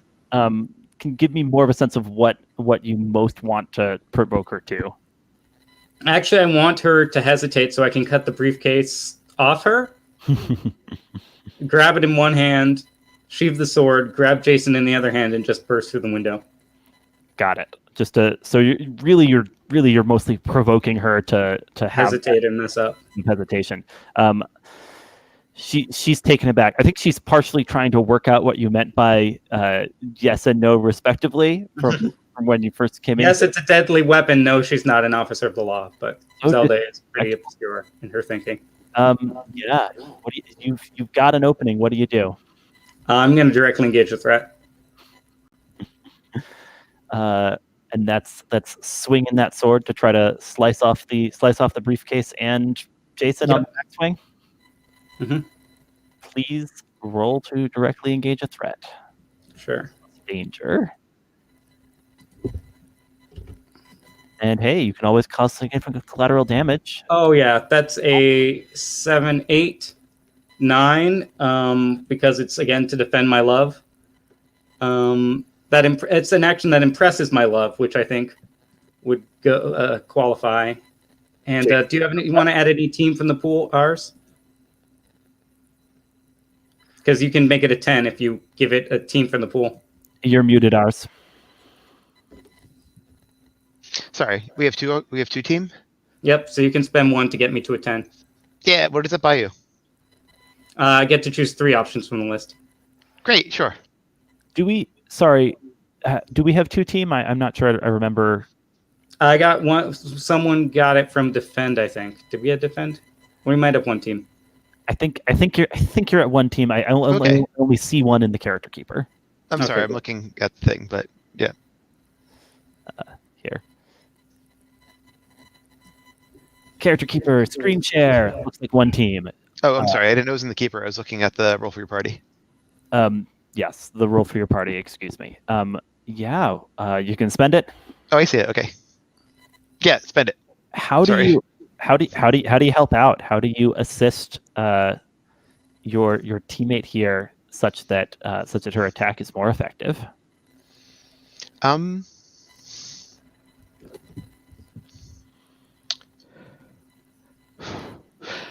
When Hannah has her back to me, and I'm slumped against the ground, I scramble to get up, and I kick the leg of the desk and scrape it across the floor, and Hannah flinches and stares at me for just a moment. Nice. Takes her eyes off the sword for just a second. Yeah. What options are you picking, Glamis? Resist or avoid their blows. Take something from them. Create an and impress, surprise, or frighten. Yeah. All right. Yeah. So she's. That's great. Yeah. So she's definitely surprised here. You're taking the briefcase, and Jason. Yeah. Mhm. Okay. And missing out on. I don't know how I could theoretically even help Igneous Quinn down in the lobby, so I'm not even gonna plausibly try. No, that's fine. She looks surprised, and she looks angry. I'd say after this little display. Are you like aiming to just like jump right back out the window with your buddy? Yes. I guess I'm causing property damage, so I'll go through the wall. I take the window and most of the wall with me. Oh my goodness! You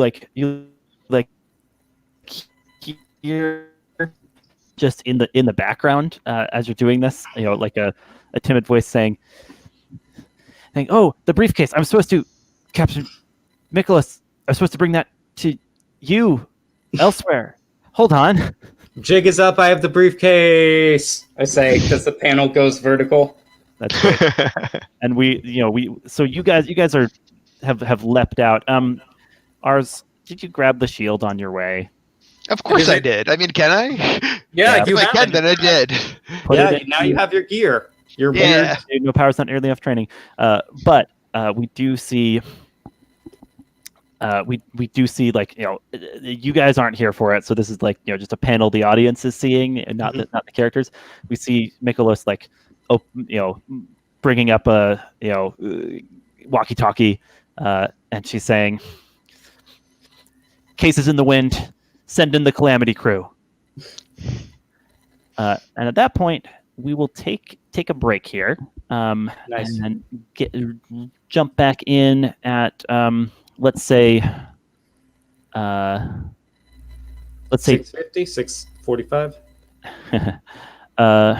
Yeah, let's say 10-minute break in at 10 of the hour. How's that work? All right. All right. See y'all soon. Yep. See y'all soon.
Yeah, checking in. How's everybody feeling? People having fun so far? This is amazing. Yeah. Excellent. this is I'm really- jealous, and I've run this game before. You're just integrating everything very, very thoughtfully. Yeah. This any- team of misfits is really good. I'm loving it. Oh, this team of misfits is really hilarious. I'm loving it. They are misfits indeed. Any requests for the home stretch here? Things you want to make sure I don't forget as we're going forward. I'm sure you're on top of it. All right. I think I'm actually kind of crashing, so I think I'm going to have to back out for the last hour. All right. Sorry Glad about to that. have Yeah, you. I apologize. I'm just kind of. It's been a long day for me. Hey, Yeah. thanks for being here when you were. Yeah, thanks a lot.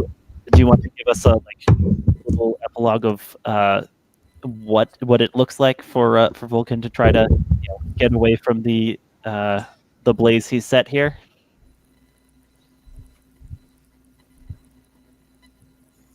I think Vulcan leaves with with the firefighters trying to put a blanket over him, like you would someone who survived a fire and it just sets on fire. Yeah. That's great. So you've created a distraction of sorts, and feel like that I've done my bit here. Great. I'm sure everything else will go perfectly from this point on. Stephen, thank you for playing with us tonight. All right. There, Stephen. Bye. David, you can gain influence over my character now. You are now the rival Uh-oh. Okay. by default. Yeah. Although I was considering switching it to Jason now. But he grabbed the shield, which was pretty smart. pretty much got the shield. I was going to leave it. Why is Kitsino your rival? Just too weird and unpredictable? What? I think I've battled with a lot of shape changers over the last year. So people who can transmute are, a little suspicious. Doesn't mean I hate him. I just gotta show, that honor and steel are the most important things about fighting crime.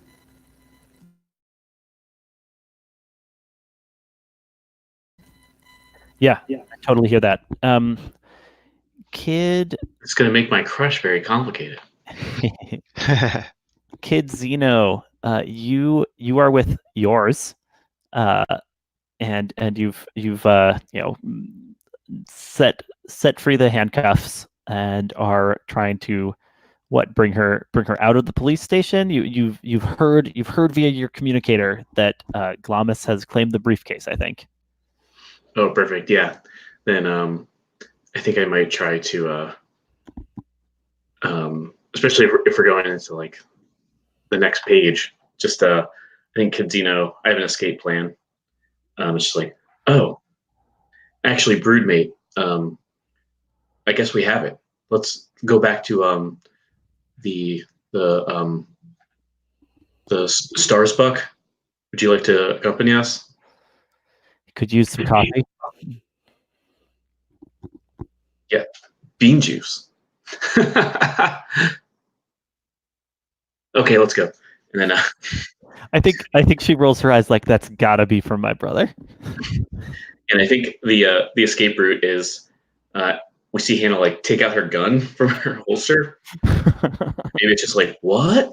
But then I think has been the whole time. It just like starts changing and growing into this like tentacular monster. Of course. The whole time the gun was Zixor. Exactly. Like, well, come on in, and we fly off. That sounds great. I think I'll want to make you roll that move, right? Because the Kirby craft, you can roll plus superior when you use the craft to unleash your powers, directly engage a threat, or defend someone. Here's I'm sure there are like cops like coming around the corner, right, to check on what's going on here. So my question is are you primarily trying to defend yours with this exit, or unleash your powers to reshape your environment, and overcome the obstacle of being caught inside this police station? Yeah. Oh, that's awesome. Yeah, I think overcoming the obstacle makes the most sense. Just making a hasty roleplay. Yeah, please. So go ahead and roll plus superior to unleash your powers. Yeah, so pretty good odds. Oh yeah, great. Almost maximum. Yeah. Wow. Okay. Tell me what this exit looks like, and how you like kind of just elude or whiz right by the real Hannah Mikolos on your way out, but in such a way that she's unable to tag you or grab you. Oh yeah. To do some retcon editing, maybe to make it more interesting. Maybe like this group of police officers kind of turn the corner, maybe with the real Hannah at the same time. That she's realized something's up. Yeah. So then when the fake Hannah kind of brings out her gun, all the other officers like bring out their guns. Like, what? What's going on? And then maybe Kenzino's just like, oh no, sorry. And then like that's when it turns into the it just bursts into all these tentacles, and it's just like, sorry, I was just leaving, and turns back into Kid Xeno. It's like, Broodmate, come here. And then it looks like Zixor just like eats us both, like from the where the squid, in the middle of the tentacles would be, just like folds it in, and then just kind of, I think, just what would be grosser? I think just like through a window, like squeezing Dak out of a window situation. You see it from outside, and it just like reshapes into this thing and kind of flies away, as leaving Hannah and these officers just like, what? What does it feel for a human? What does it feel like to be on the inside of a shape-shifting squid as it like squeezes its way through these gaps? Like, do you yourself feel like squeezed in weird ways, or are you in like some kind of weird like little pocket dimension in its belly, and you aren't affected by the outside forces as much? Oh, if only. No, I think this is way grosser. I think it's Jonah and the Whale style. Just like it kind of expands into this like just like rocking like biological disgusting like pocket. As we get out the window, it just kind of shapes into. I'm thinking like the size of like a minivan situation, like inside. Minivan size alien octopus, kind of floating through the air, headed to the other Starbucks. Yeah, absolutely, like terrifyingly. Maybe part of the city is Halcyon City is not super freaked out by this. It's just like, oh god, that thing again. The arson kids must be doing something. I mean, I think half the people are like, oh, the arson kids. Half the people are like, they shouldn't be messing around with that super science over at the police headquarters. Yeah. I told them no good would come of it. Oh, and there's probably Zixor, as a friendly gesture, maybe there's like bioluminescence inside this stomach cavity. Oh, as a friendly gesture for yours. Yeah. And I'm sure she's like, what is going on? Oh, she does. As you're going out, though, she's like, "Wait, I have to do this," and she like pulls from her pocket just a piece of paper. It's on it. It's scrawled "yours." She like kisses it, leaving like a lipstick imprint, and like tosses it after her, because this is obviously her like signature that she leaves behind at crime scenes, right? And that's the awesome origin of her moniker, right? So a friendly sign off to the authorities. Oh yeah, I love that. Great. Okay, so. Are the three of you meeting up at Starbucks then? I'm going to call people to a different backup point, because I'm realizing if we don't trust Corruptgate, we should look in this briefcase before we give it to him. How much time do we have before we were going to meet him? Did we get this done pretty quickly? A little bit. We said 3 hours. It probably took us less than 30 to get there, 30 to get back. And So yeah, let's just go to his house. We don't know where. Do you know where he lives? Of course, Jason knows where. All right. I'm going to open up the briefcase, and since I'm holding it, sure. We'll find a back alley. I probably escaped via one of those dingy scooters or something. I don't have my permit. It's definitely locked with a combination. Is it? Super. Well, first I try 1, 2, 3, 4. No such luck. Well, then I try 1, 2, 3, 5. I don't think you're going to guess the combination unless you've got a good reason you'd be able to. 4206. You're pretty strong. 4206, and if that doesn't do it, I open it. Yeah, no, you didn't guess the combination. That's fine. I'll just open it. Click. Okay. Aim away from face. Aiming your face away from your face. So and not at any of your teammates' faces. Nope. Where's this scene taking place? Sorry. On a rooftop somewhere. Okay. You guys have found a friendly rooftop. Yep. Yeah. Yeah. Well, ours. What's the thing you see in the briefcase that complicates your whole theory about the way supervillainy and the cops and superheroes work in this city?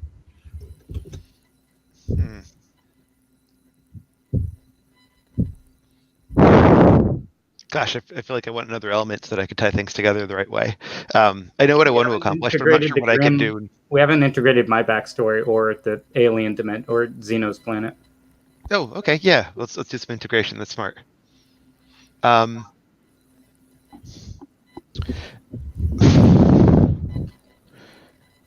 Okay.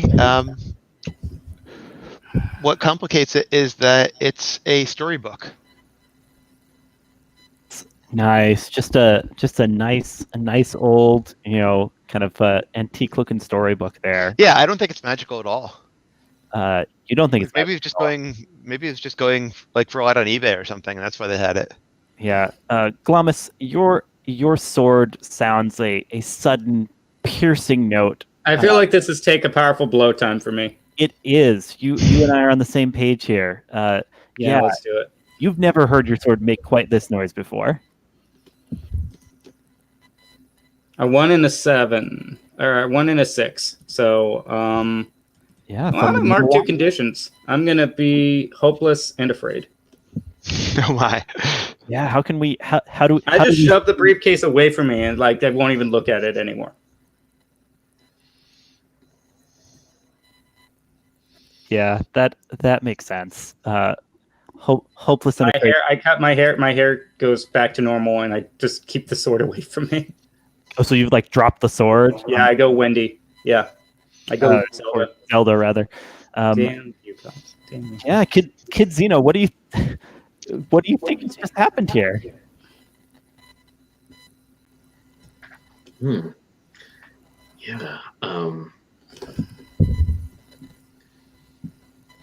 Yeah, I think. Okay, so yeah, Xeno's got to be real confused about this. So they're like, is this some sort of Earth weapon? What is this? Jason should know what it is because as part of my backstory, I told him about the darkest part of my past. So was that magical? I saw what it did to you. It just looked like a book to me. She glares at you. Is that the sort of thing that you escaped from? Your sister, who, by the way, is here, kind of leans in, whispers to you, Jason, dude, read the room. She's really upset by this. Kath, shit. Xeno, did you get Kath out?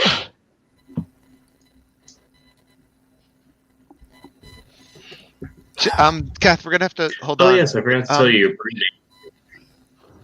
Thank you. Oh, Kath, have you met everyone? Oh, you remember Zelda, right? Hello. Hey, Zelda, you're that princess with the sword also? I'm not a princess. I just have long hair and I have a sword. Joan of Arc wasn't a princess either. So Zelda, do you want me to do something with this book? Like, take it really far away or maybe burn it? Maybe. Okay. Go ask my aunt. Okay. Do you want to come with us, or do you want to be nowhere near it at all? Now that she's Wendy, she just looks at her feet and doesn't even know. So Kath, yours, looks around. She's like, where's that fire guy? He probably went back to his home dimension. Can we radio him? Yeah, actually, please, somebody go ahead and try. Okay, I tried to radio Vulcan. Yeah, you get like a you hear just like a scrambled signal, right? Like someone is messing with your communications, and you hear like a beep beep sound, like something is getting closer. I didn't get Vulcan, but I got something. I think we need to worry about Vulcan and maybe even the book later. Mhm. Do you think this book is even something he wanted, or do you think it was something just to fuck with Zelda? Oh, we used it already. Just something to bleep with Zelda.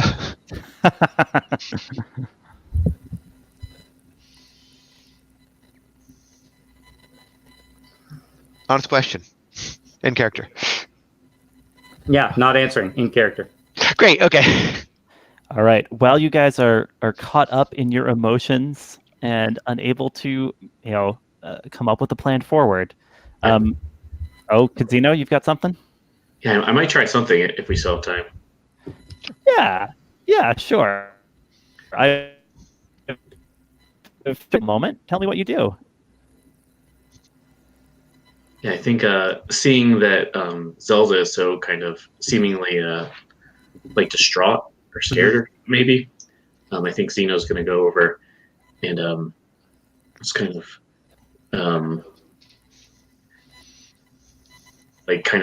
maybe like bend down or just like I don't know, get eye level with her, I guess. Just Zelda, I can see that this earth weapon is very frightening and stressful to you, and I'm so sorry to see it, but and then they kind of maybe try to take her hand if she allows it. Just like She does.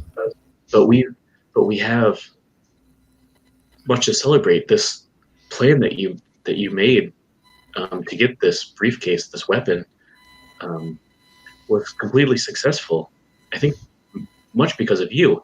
I tried to find this briefcase and was unsuccessful, even with the help of Jason's broodmate. But you were able to find it and obtain it and bring it here very easily. And now these corrupt police officers no longer have it. You should feel happy about that.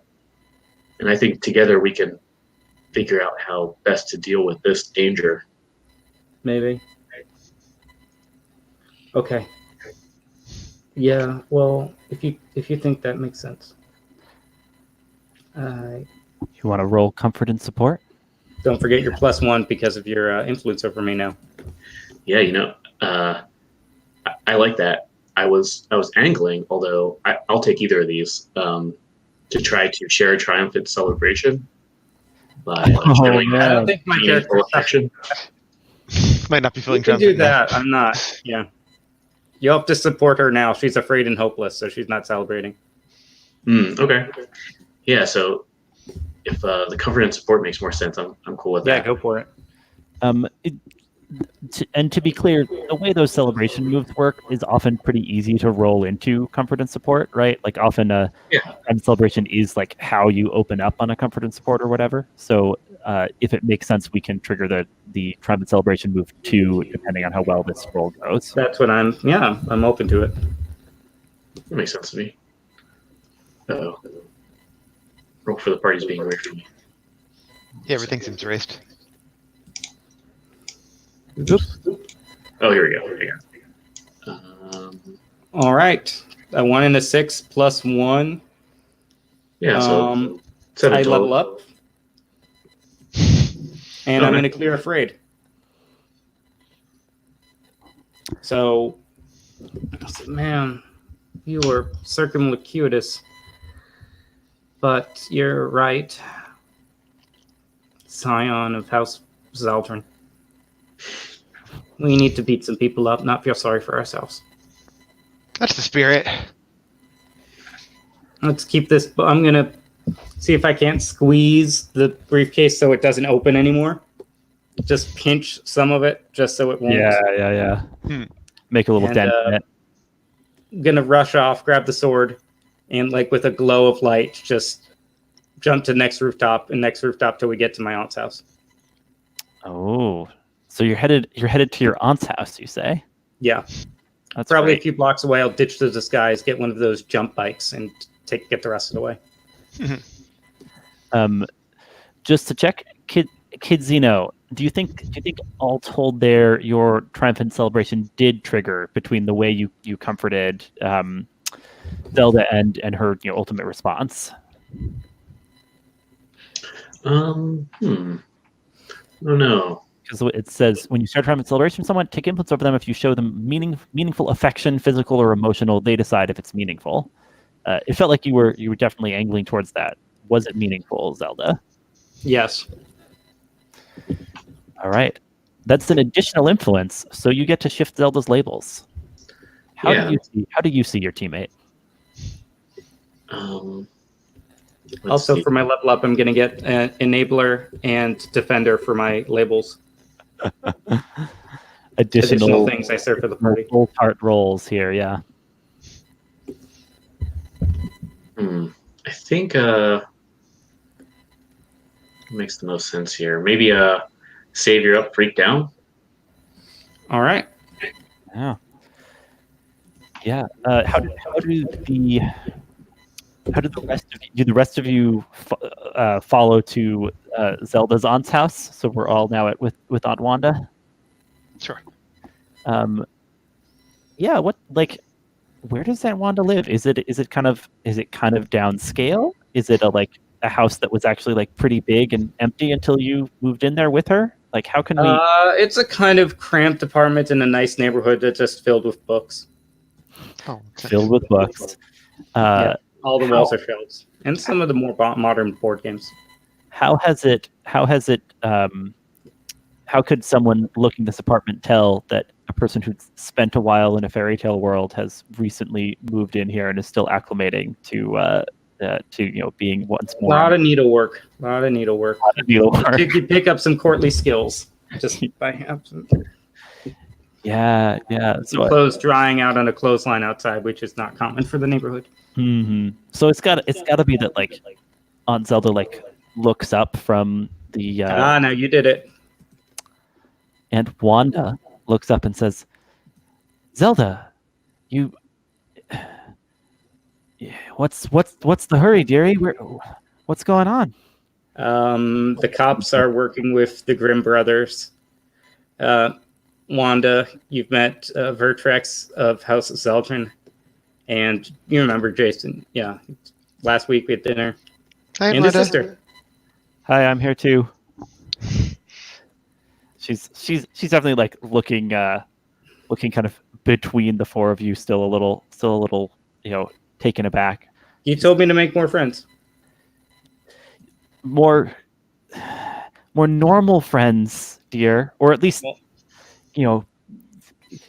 nerds from the store. I look at Jason and I just okay. So one non-Asian friend. Still, that's a start. She puts her head in her hands. Yeah, she sighs. She loves you, but sometimes she does not know what to do with you. She'll say, I just really thought I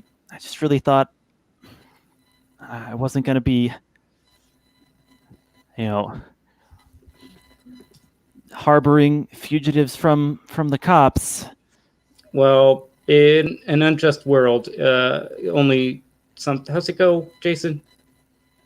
What's that thing you're always saying?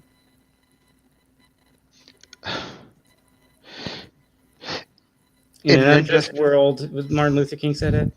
Oh, I don't actually know the quote. It's fine if he doesn't even care. I'm sorry. I think I want to turns her attention to you, Jason. Right? You have attract.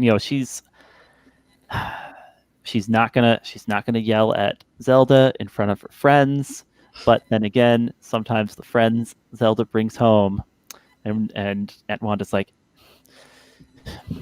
and this is what you think heroism is, young man, going around and poking your head into things you don't understand. What are you even holding? And do you have the shield with you there? I'm gonna get some ice cream for everybody who likes ice cream. Do you have any idea how dangerous it is to just drag random artifacts into places? You know that's how, and she like cuts herself off. But That's what I was hoping. all right, I think you're getting a. She's label shift. Oh yeah. Yeah, you're getting Okay. a freak up, mundane down label shift. Do you accept no. it or reject it? No, I don't think that's me at all. I'm going to reject that. Yeah, please roll. Okay, it's just the 2d6, right? Yep. Right. I got a 5. Ooh. Okay. So when you fail to reject someone's influence, you take that label shift, Okay. and you take a condition in addition to that. So tell me, what condition do you choose? And an XP. You level up. And an Yes. XP. Yes. Yes, go. It should be more about how that makes me feel and less about the mechanics. So that makes me feel guilty. I feel like she made me feel like I was being too reckless, and that I wasn't really being myself. I was just being like someone who's hungry for power and not someone who's doing the right thing. Mm-hmm. Kid Zeno.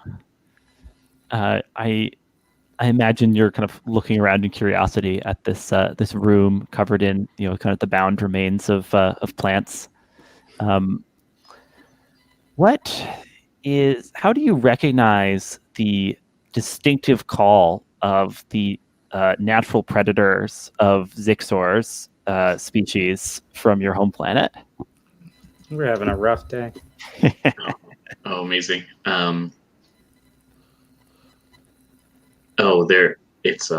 They're psychic. You just hear like a scream within your mind. Yeah. You just hear a scream within your mind, indeed, and then the rest of you hear a sound too, like a high note being played on a flute as the window shatters, and a trio of figures, just drop through into the apartment. Let me give you some pictures in the character keeper. Yeah.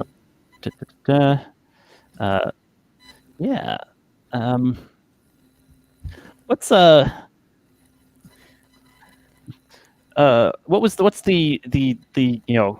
worst experience Kid Zeno has had with the cactus people of what's now planet Zaldrin? The worst experience? Yeah, the worst experience with the cactus folk. Let's see. Oh, maybe there must have been like some kind of war with them, like a galactic war, for a while before they were able to. It's got the hopeless romantic. It's got to be a marriage alliance that has been tenuous. Oh, I see. Is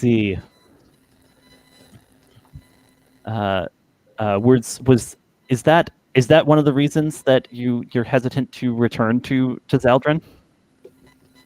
Yeah, maybe that makes sense.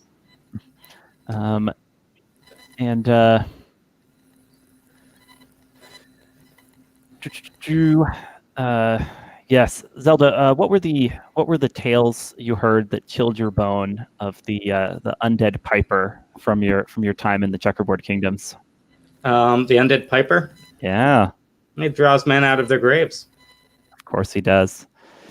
And finally, ours, Jason. Why is Needle Eye your least favorite of your sister's ex-boyfriends? Needle Eye always made her pay. So unchivalrous. No, like at least go 50-50. Yeah, absolutely. I mean, he was cool, but he wasn't like cooler than her. So say we all. Yeah.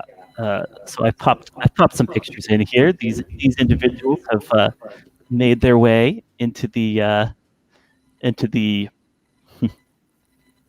into the room, and I think Needle Eye steps forward as the spokesman. He's like, "All right, I don't know what you," and he looks kind of a little like scornfully at you in particular, ours. I don't know what you did to get the cops to call the Calamity Crew on you, but That's a cool name, Wendy says, from still with an ice cream scoop in hand. yeah, it is. But I think it's in your best interest to hand that briefcase back over peacefully, and then we won't have to make a mess in your little library here. All right. You want it? Could we just do this outside? There's civilians. Oh, it's such a pain. Come and get it. I'd throw it out the window across to the next rooftop. Nice. Sorry, Aunt Wanda. Sorry, unrelated lady I don't know.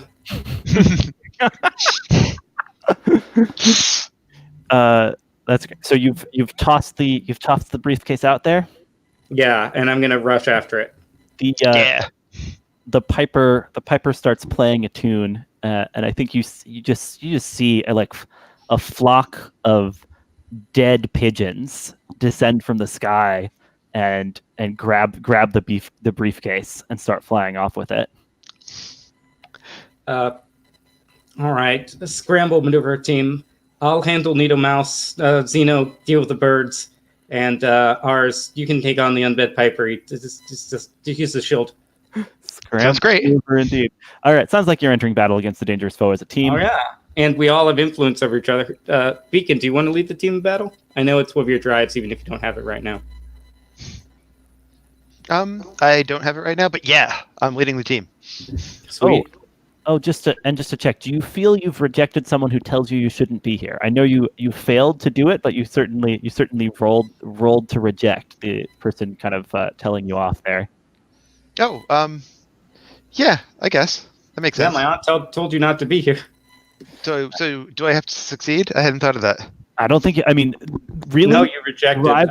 Drives are your call, right? If Great. Okay. I want to save that for another time, you can. But if you want to be like, yeah, I fulfilled it, you get to strike off the drive and choose. Yeah, I rejected it. She made me feel bad about being here, but I still asserted that I should be. Totally. And I didn't feel bad enough to put the shield back. And if I remember correctly, you can choose when you do so either mark a potential, clear a condition, or shift your own labels. I'm going to clear that condition that she gave me. Hey, yeah. You're like thinking back over. You're like, yeah, I guess I am standing up for myself and proving that I should be here. Yeah. Don't need to feel guilty. Okay, who's leading the team into battle?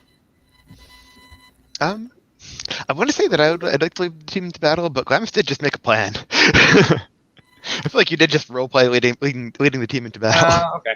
All right, you have influence over everyone.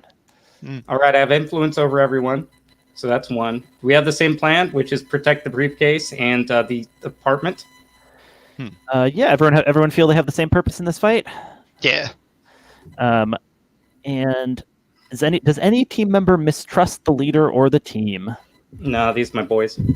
Yeah, these guys are great. Let's see. I kind of feel like the fact you've gotten ambushed in your living quarters does make for an ill-prepared or off-balance, though. However, you can mark a condition, leader, to prevent me from removing a team there. No, I think I'm off. We're off balance. All right, off balance. So that's a total of a 3 team being added to the pool, I think. Yep. All right. Adding some team. 3 red tokens there. Is that our team? Okay.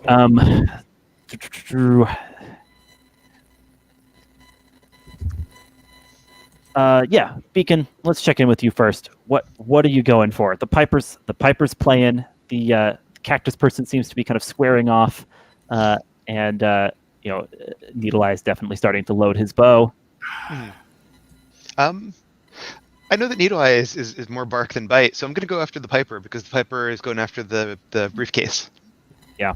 I assume we're outside now. I don't want to do this inside the apartment. Yeah.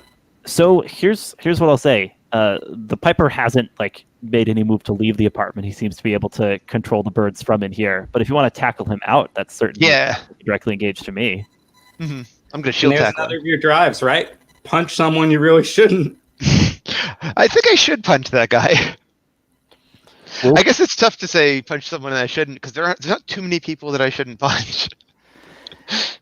You know, you I guess he is working with the police, right? yeah. It Great, I sounds hate like, the police. it sounds like the Calamity Crew are just, you know, are like Suicide Squad style, you know, pet villains of the authorities, right? Yeah. So what does this look like? Are you like shield punching him in the face to try to get him out the window? I'm gonna put the shield on one arm. I'm gonna block with both hands and shield tackle him out the window. Shield tackle. All right. Sadly, out the closed window, but Well, whichever one they came in through, right? did they come in through the window or the door? They came in through a window. Gotta Okay, then enter yes. through a window. All right, definitely through that window then. That's awesome. So I feel like this is no powers and not nearly enough training. Yes, definitely. All right. So go ahead and roll plus mundane to directly engage a threat. Great. That is a 10. Oh, Finally useful. nice job. What are you picking from the list? I'm going to create an opportunity for my allies, and I get to pick 2, huh? And I'm going to resist or avoid their blows. Yeah. Okay. Acrobatics training. Yeah. Totally. Yeah. So I think. So should I dictate it or what? Say again. Can I say what happens or? Oh, yeah. Let me give you a bit of scene setting and then tell me a little more about what happens. Because I think if you tackle him out the window they came in from, you find yourself Yeah. landing on the back of essentially a flying space whale. Awesome. That was clearly their ride over. So like 3 beacon drives being hit in like the span of 20 in-game seconds. but yeah, you know, he's gonna probably stop playing for a moment, right? And that's part of the opportunity, I'm sure. Takes a swing at you with like a little dagger he's pulled out of his sleeve, but you're able to dodge out of the way. What else? Tell me. That's fine. That's enough. Great. Kid Zeno. If I remember correctly, Glamis said for you to go after the birds. But there's also a menacing cactus person who's clearly focused on you here, right? Like, they haven't gotten the memo about switching up opponents. What do you do? Yeah. I mean, is it would it be appropriate to try to kind of gauge what the best plan of action here would be? Assess the situation. Yeah. Yeah, tell me what that looks like. How do you take this all in and allow your kind of unearthly instincts to guide you here? To keep the weirdness going and use their powers. I think Kid Zeno kind of floats off the ground and is kind of levitating a little bit above, and then just a circle of eyes kind of open up all around their head. Oh man, that's awesome. That's a great shapeshifter assess. Go ahead and roll plus superior.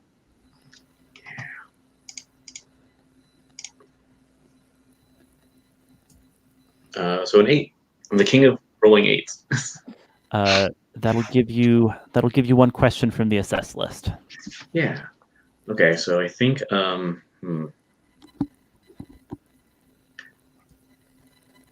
think I know the answer to many of these. I think it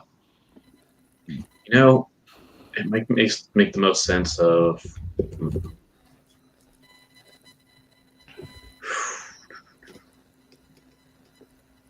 these are all good. Yeah.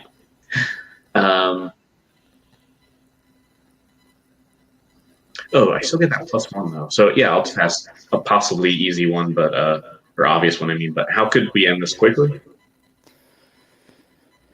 Oh, good. Taking the +1.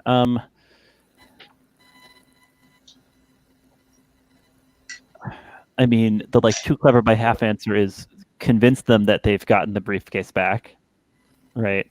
That's more like a pull and a fast one. I think the straightforward end this quickly is get the briefcase somewhere out of the reach of the Calamity crew, right? Yeah, that's what I was kind of thinking. Reclaiming it's clearly their objective. So I'll give you +1 to acting on either of those if you so desire. Oh, cool. Yeah. So, although Savior's not my strong suit, would it be I think the logical next step is to try to defend this briefcase, right? I see. Yeah, just kind of like defend it from them trying to grab it. Yeah. Because if the birds have started faltering, right? If the Piper's not playing and it's starting to fall, I bet Needle Eye like lines up a shot and fires a trick arrow that like expands into a net, right? The classic catch in the net plan. Yeah, what do you do? So yeah, I think the idea is to, I guess, well, although there's a snail outside, but to try and fly out to where this briefcase is to hopefully make a perimeter around it. Okay, got it. You're flying towards the briefcase, trying to knock away anything else trying to get at it. Does that sound right? Yeah. Yeah. Roll to defend the briefcase. Okay, let's see how this goes. Like I said, not my strong suit, but we'll see. Oh, well, boxcars. There we go. Oh, my friend. Yeah. So you're trying to fly out the window, and you just feel like a spiny lash around your legs, kind of like reeling you back in, and the cactus person is kind of like looming over you, and then like says in what clearly is its attempt at a whisper, "Princess, I have infiltrated the Earth villains. I have found a way to free you from the clutches of this planet and bring you back home. You must come with me."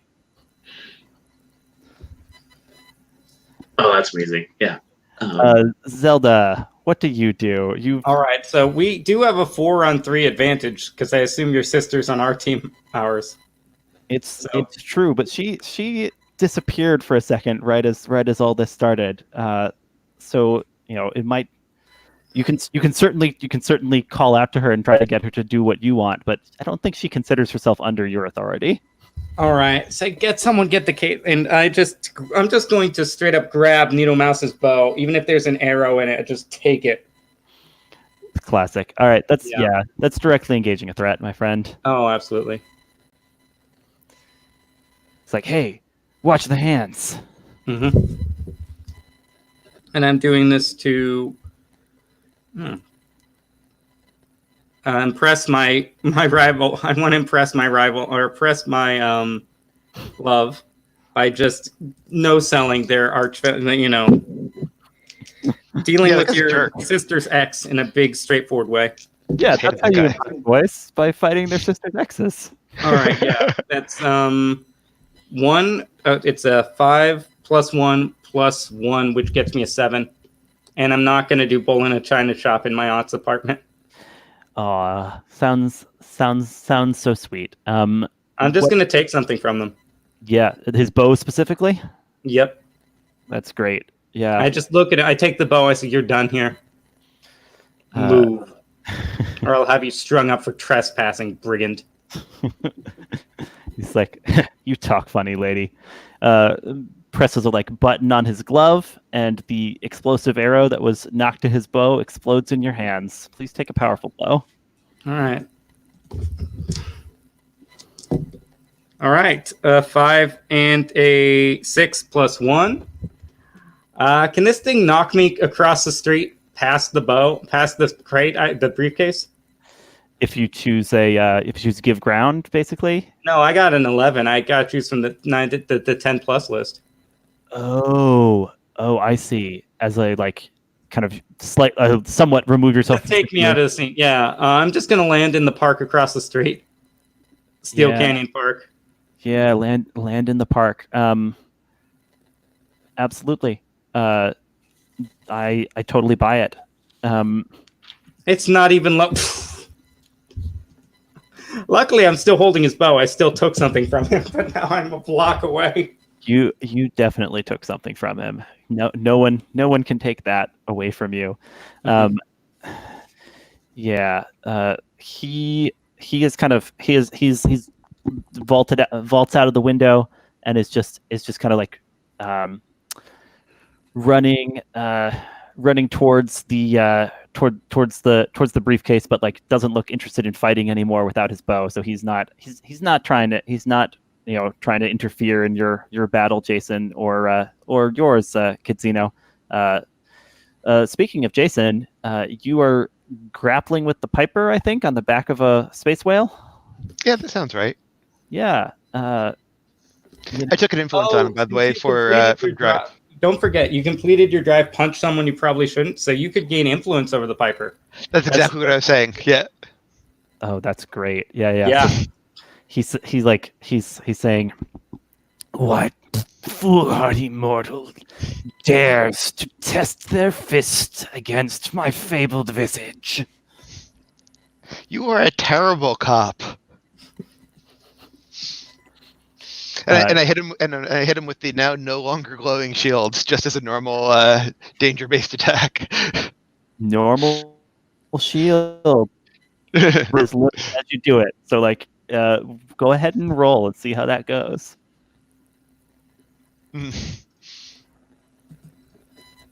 I got a 4 total.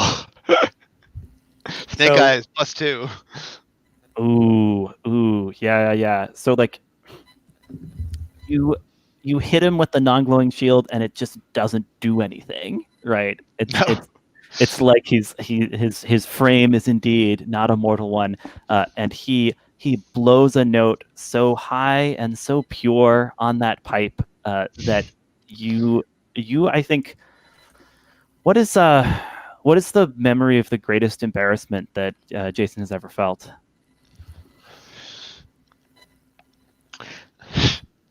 I think it's Zelda related. I think when he was an elementary schooler, he had a big crush on Zelda, and they were in gym class together, and they were doing push-ups, and he farted in front of the whole class. And he was trying to look how cool he was. As you know, this note he's playing kind of resurrects that memory in your mind. And then there's Powerful a lot of emotional blow behind you.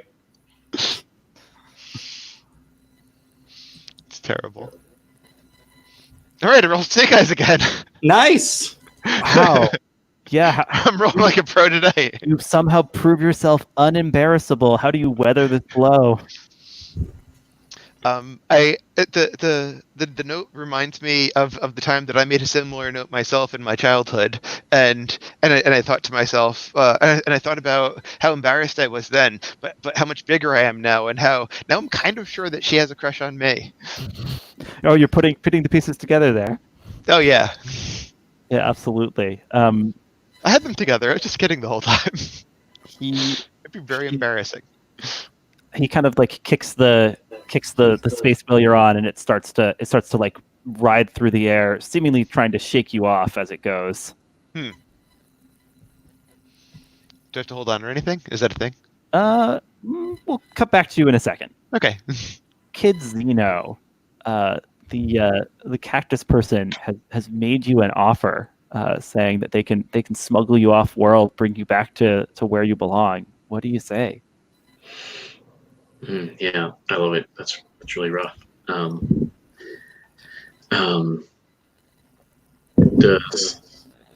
Do I think I would be able to?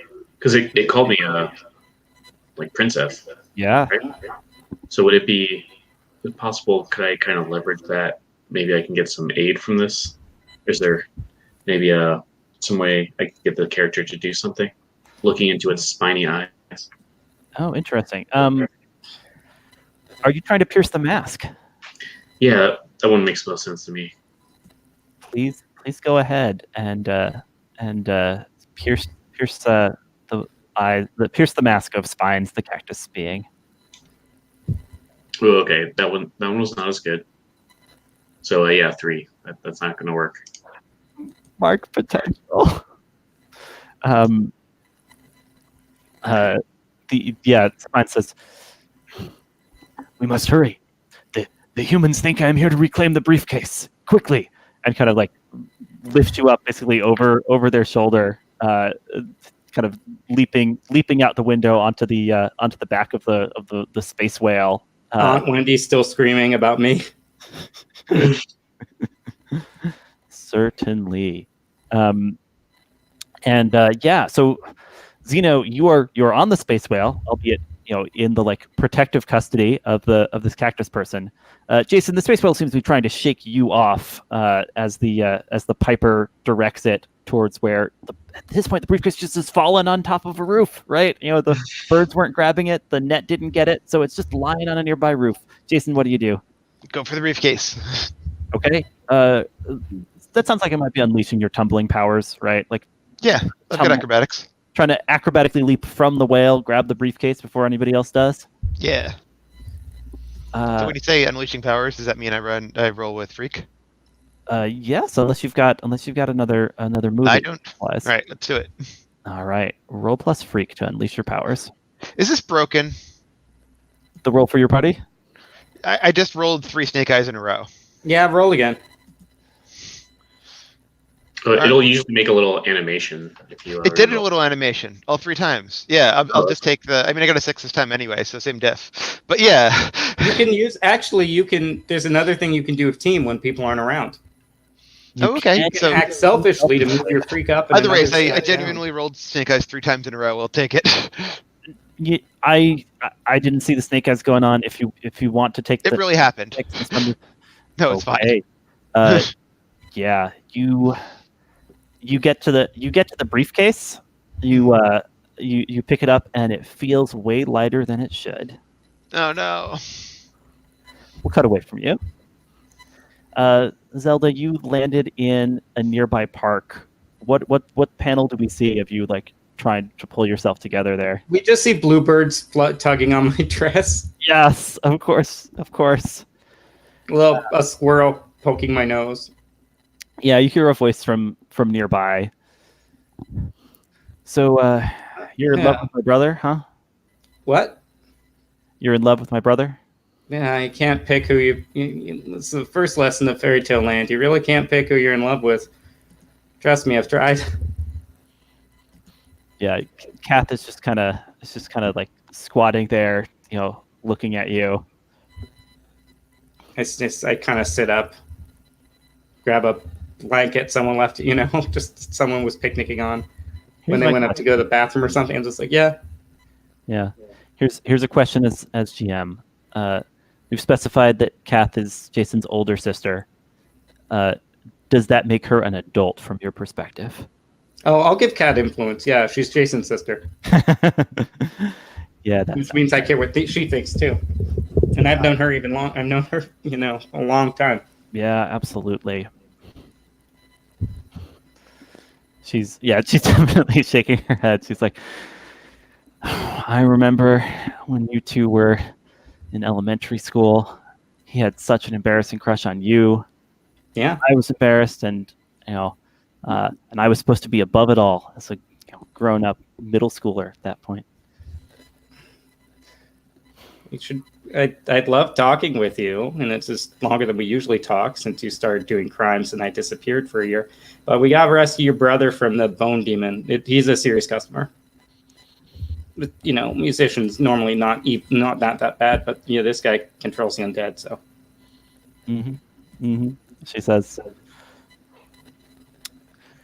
"What do you need that for? Why does he have to be so dumb? Does he? He's really dumb." Yeah, he's really dumb. But I like him a lot. All right. Well, will you take care of him for me? Where are you going? You have to help me out. He's your brother, too. Look, I just got sprung out of prison. I'm not going to hang around for these, villain watchdogs that the cops have set on you to haul me back there. Well, I guess that makes sense, but we better not be seeing you and the Calamity Crew anytime soon. She reaches out, puts a hand on your shoulder. As long as Needle Eye is on there, wild horses couldn't drag me aboard. She says, "Be smart. Take care of him. Don't break his heart." Which I Yeah, no do problem. think is superior up, danger down. I'm gonna look at her and say,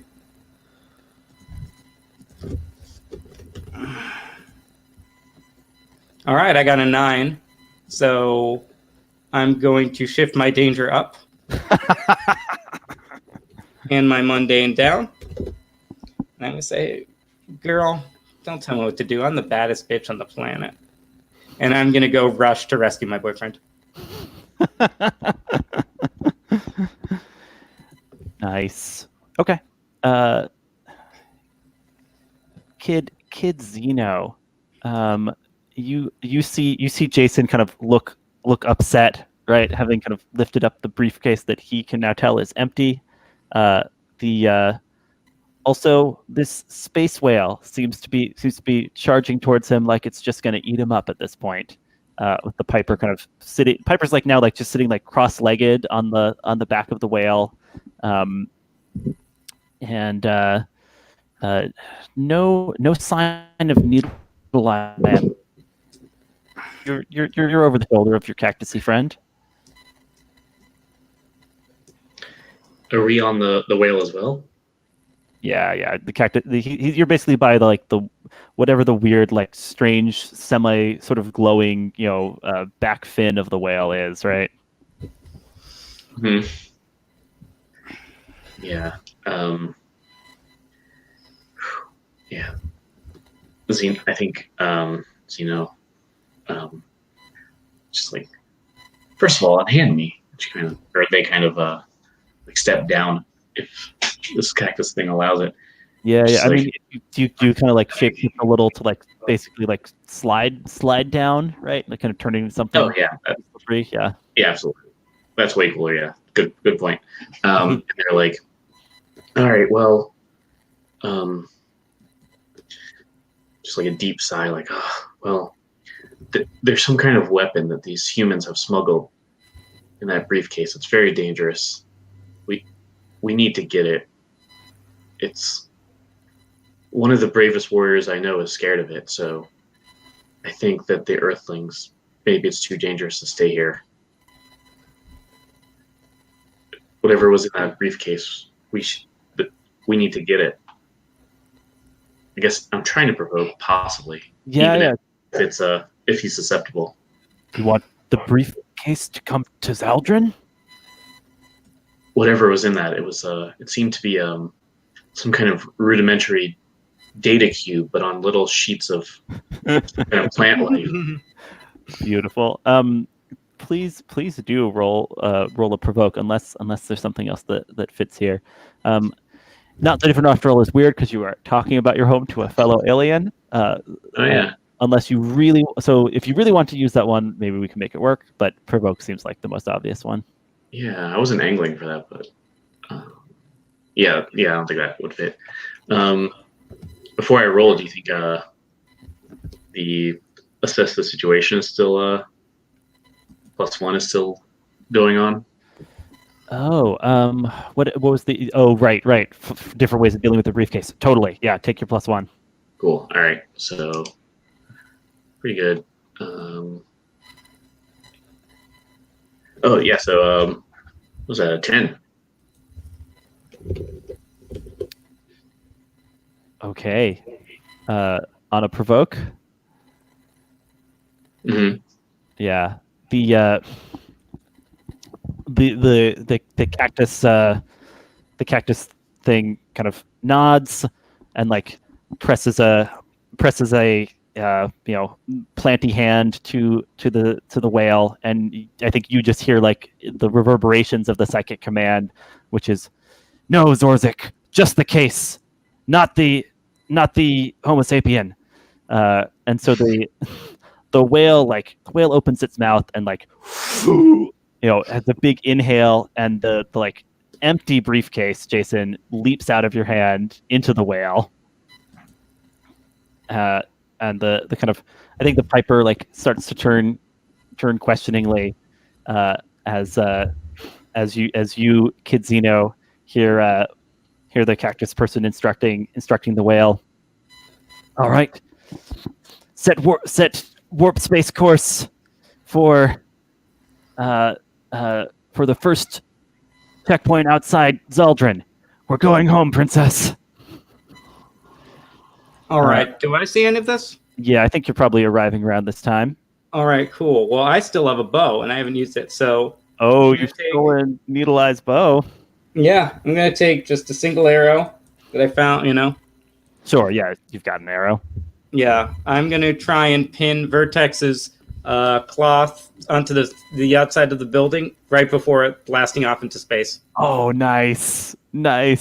Oh, so that sounds like I'm going to use danger to defend, to upset my rival, to frustrate my rival, because maybe you want this a little bit. Oh, interesting. I'll give it to you, even if Kidzino's feelings are mixed. Yeah. I think that's fair. All right, that is a 9 on the dice, plus 2 danger, plus 1 influence, plus frustrating my rival takes that to a 13, I think. Okay.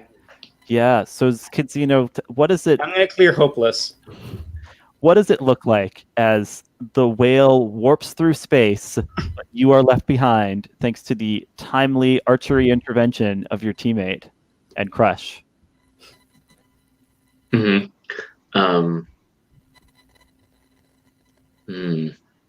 Yeah, I think just like you said, it kind of hits them and then kind of pins them to the I guess the wall or the building. Yep. It was flying past. I'm thinking just their clothes are just also just part of their skin, like Mystique style. I see, yeah. So anyone else, it would have just been like on their shirt, but it's just like through their kind of like shoulder now, and they're just like moving it around, like painlessly, probably. Mm-hmm. You're pretty tough, so I knew that move might work. And then I watched this in the briefcase go. Just like, that was very strategic. That was smart. And then just totally was aiming for you, buddy. I got it. Oh, that's your shirt. Yeah, we're good. Yeah, I think they take the arrow out and just kind of like float, but just kind of there's like a panel if this is a comic and like looking down at this arrow and then just keeping this arrow, like putting it back, like whisking it away, like hiding it in their body somewhere disgusting. Yeah, the Piper has not been teleported with the whale. He seems to be just kind of falling, arms spread, not seeming to to care that much about plummeting through the air. You guys hear like a whistling sound, and Needle Eyes comes like swinging on like a grapple line to grab him and swing away. Jason, do you do anything? You maybe have a last shot at them, or you could let him go. Let bygones be bygones. I'm going to take that last shot at him. Needle Eyes is a jerk. He probably like makes eye contact with you as he's swinging by too, right? He forgot Kat's birthday one time. So yeah, can I lash out at him with some violence? I'm directly engaged a threat. What does it look like? I still have the crappy shield on me, right? Yeah. It didn't do anything last time, but sure. All right. Give it a try. I think it's pretty useless now, but he's far away, so I'm going to throw it at him. Nice. Throw that shield. Roll to directly engage a threat. Yep. Oh, I did better this time. That should be a 10. Okay. What do you think from the direct book from him? Yeah, I definitely take something from him, and I'm going to go with create an opportunity for my allies, because that's definitely the most fun. Okay. Yeah, that's great. So you're trying to take what he's got. Yeah, I think he has the book because he disappeared. There was a gap area. Yeah. Yeah. Yeah, absolutely. And it's not in the case, so the case disappearing isn't that big a deal. True. It wasn't in the case. It could be a metaphoric take if I can't actually obtain it because it's at a distance. No. I think like you hit him and it goes flying. What's the opportunity for your allies you're trying to create? I'm gonna cut the line. I want him to faceplant. Nice. Sending him down into the bushes. into the bushes. I buy it. Yeah.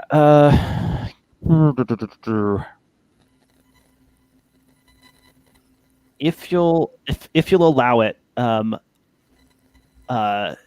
of call this off if you think this is too like twisty and weird. But like you catch the book and recognize that it's not the book that was in the briefcase before.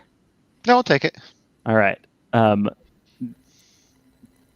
Is that enough to take a powerful blow, or just kind of we'll do it just in the fiction? It feels like a setback. I feel like that's a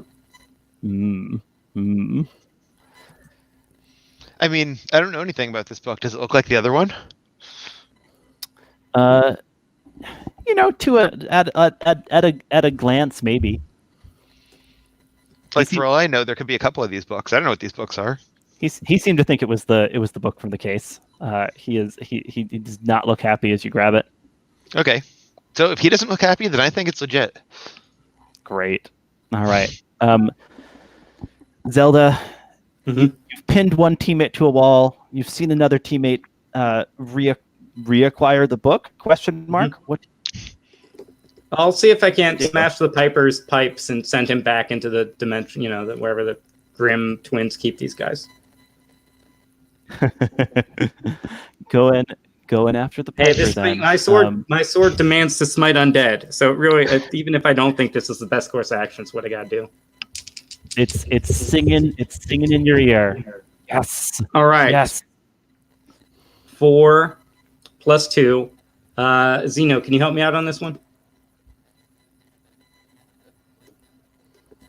Zeno, can you aim this guy towards the park in any way? Because then I can cause some more collateral damage and tie that up as well. Yeah. Oh, you know what? Maybe so you're trying to just kind of like just sword this guy? Yeah, I'm gonna sword this guy. Just aiming for his instrument specifically? Yeah. Yeah. Can I pitch something? What are you thinking? I got the shield for you, and I just threw it. Maybe you I'll recovered grab the shield. I put the shield with the sword. There's a beam of light. Turns out these two are connected. Oh, that's awesome. Unfortunately, I'm going to cause some collateral damage. I'm going to take something from them and resist or avoid their blows, but this is going to leave a big crater in the park or something. Yeah. Just as the energy forces me backwards.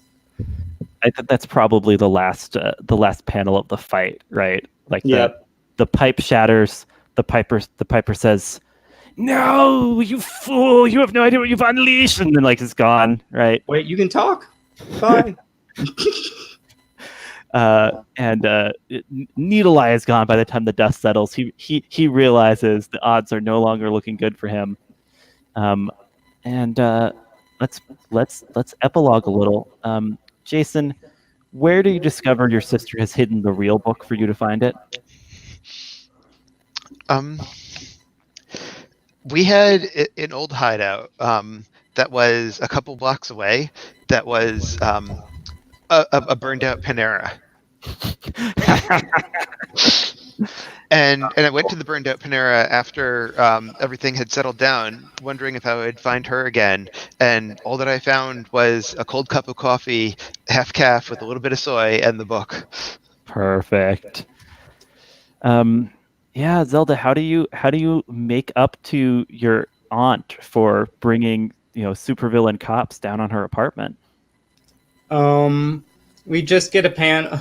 I don't. It's just a panel of me and Vertrex sweating. I'm in my sweats, cleaning up and fixing the wall with our powers. Yep. While Jason supervises. Beautiful. I was thinking I want to destroy the book. I want to know if when I put the sword against the book, do any of the pages tear? Oh, Jason brings the book back, so absolutely. Tell me how that goes down. That can be the last. I'm gonna in the next day maybe issue, right? In the sunlight, I hold up the book and see if I can't wear off any of the pages with the sword. And if I can destroy it, I will. And if I can't, I'm going to donate it back to the library. Awesome. I bet that it's like you like feel like you've like partially destroyed it, right? Oh, then I'll destroy it all the way.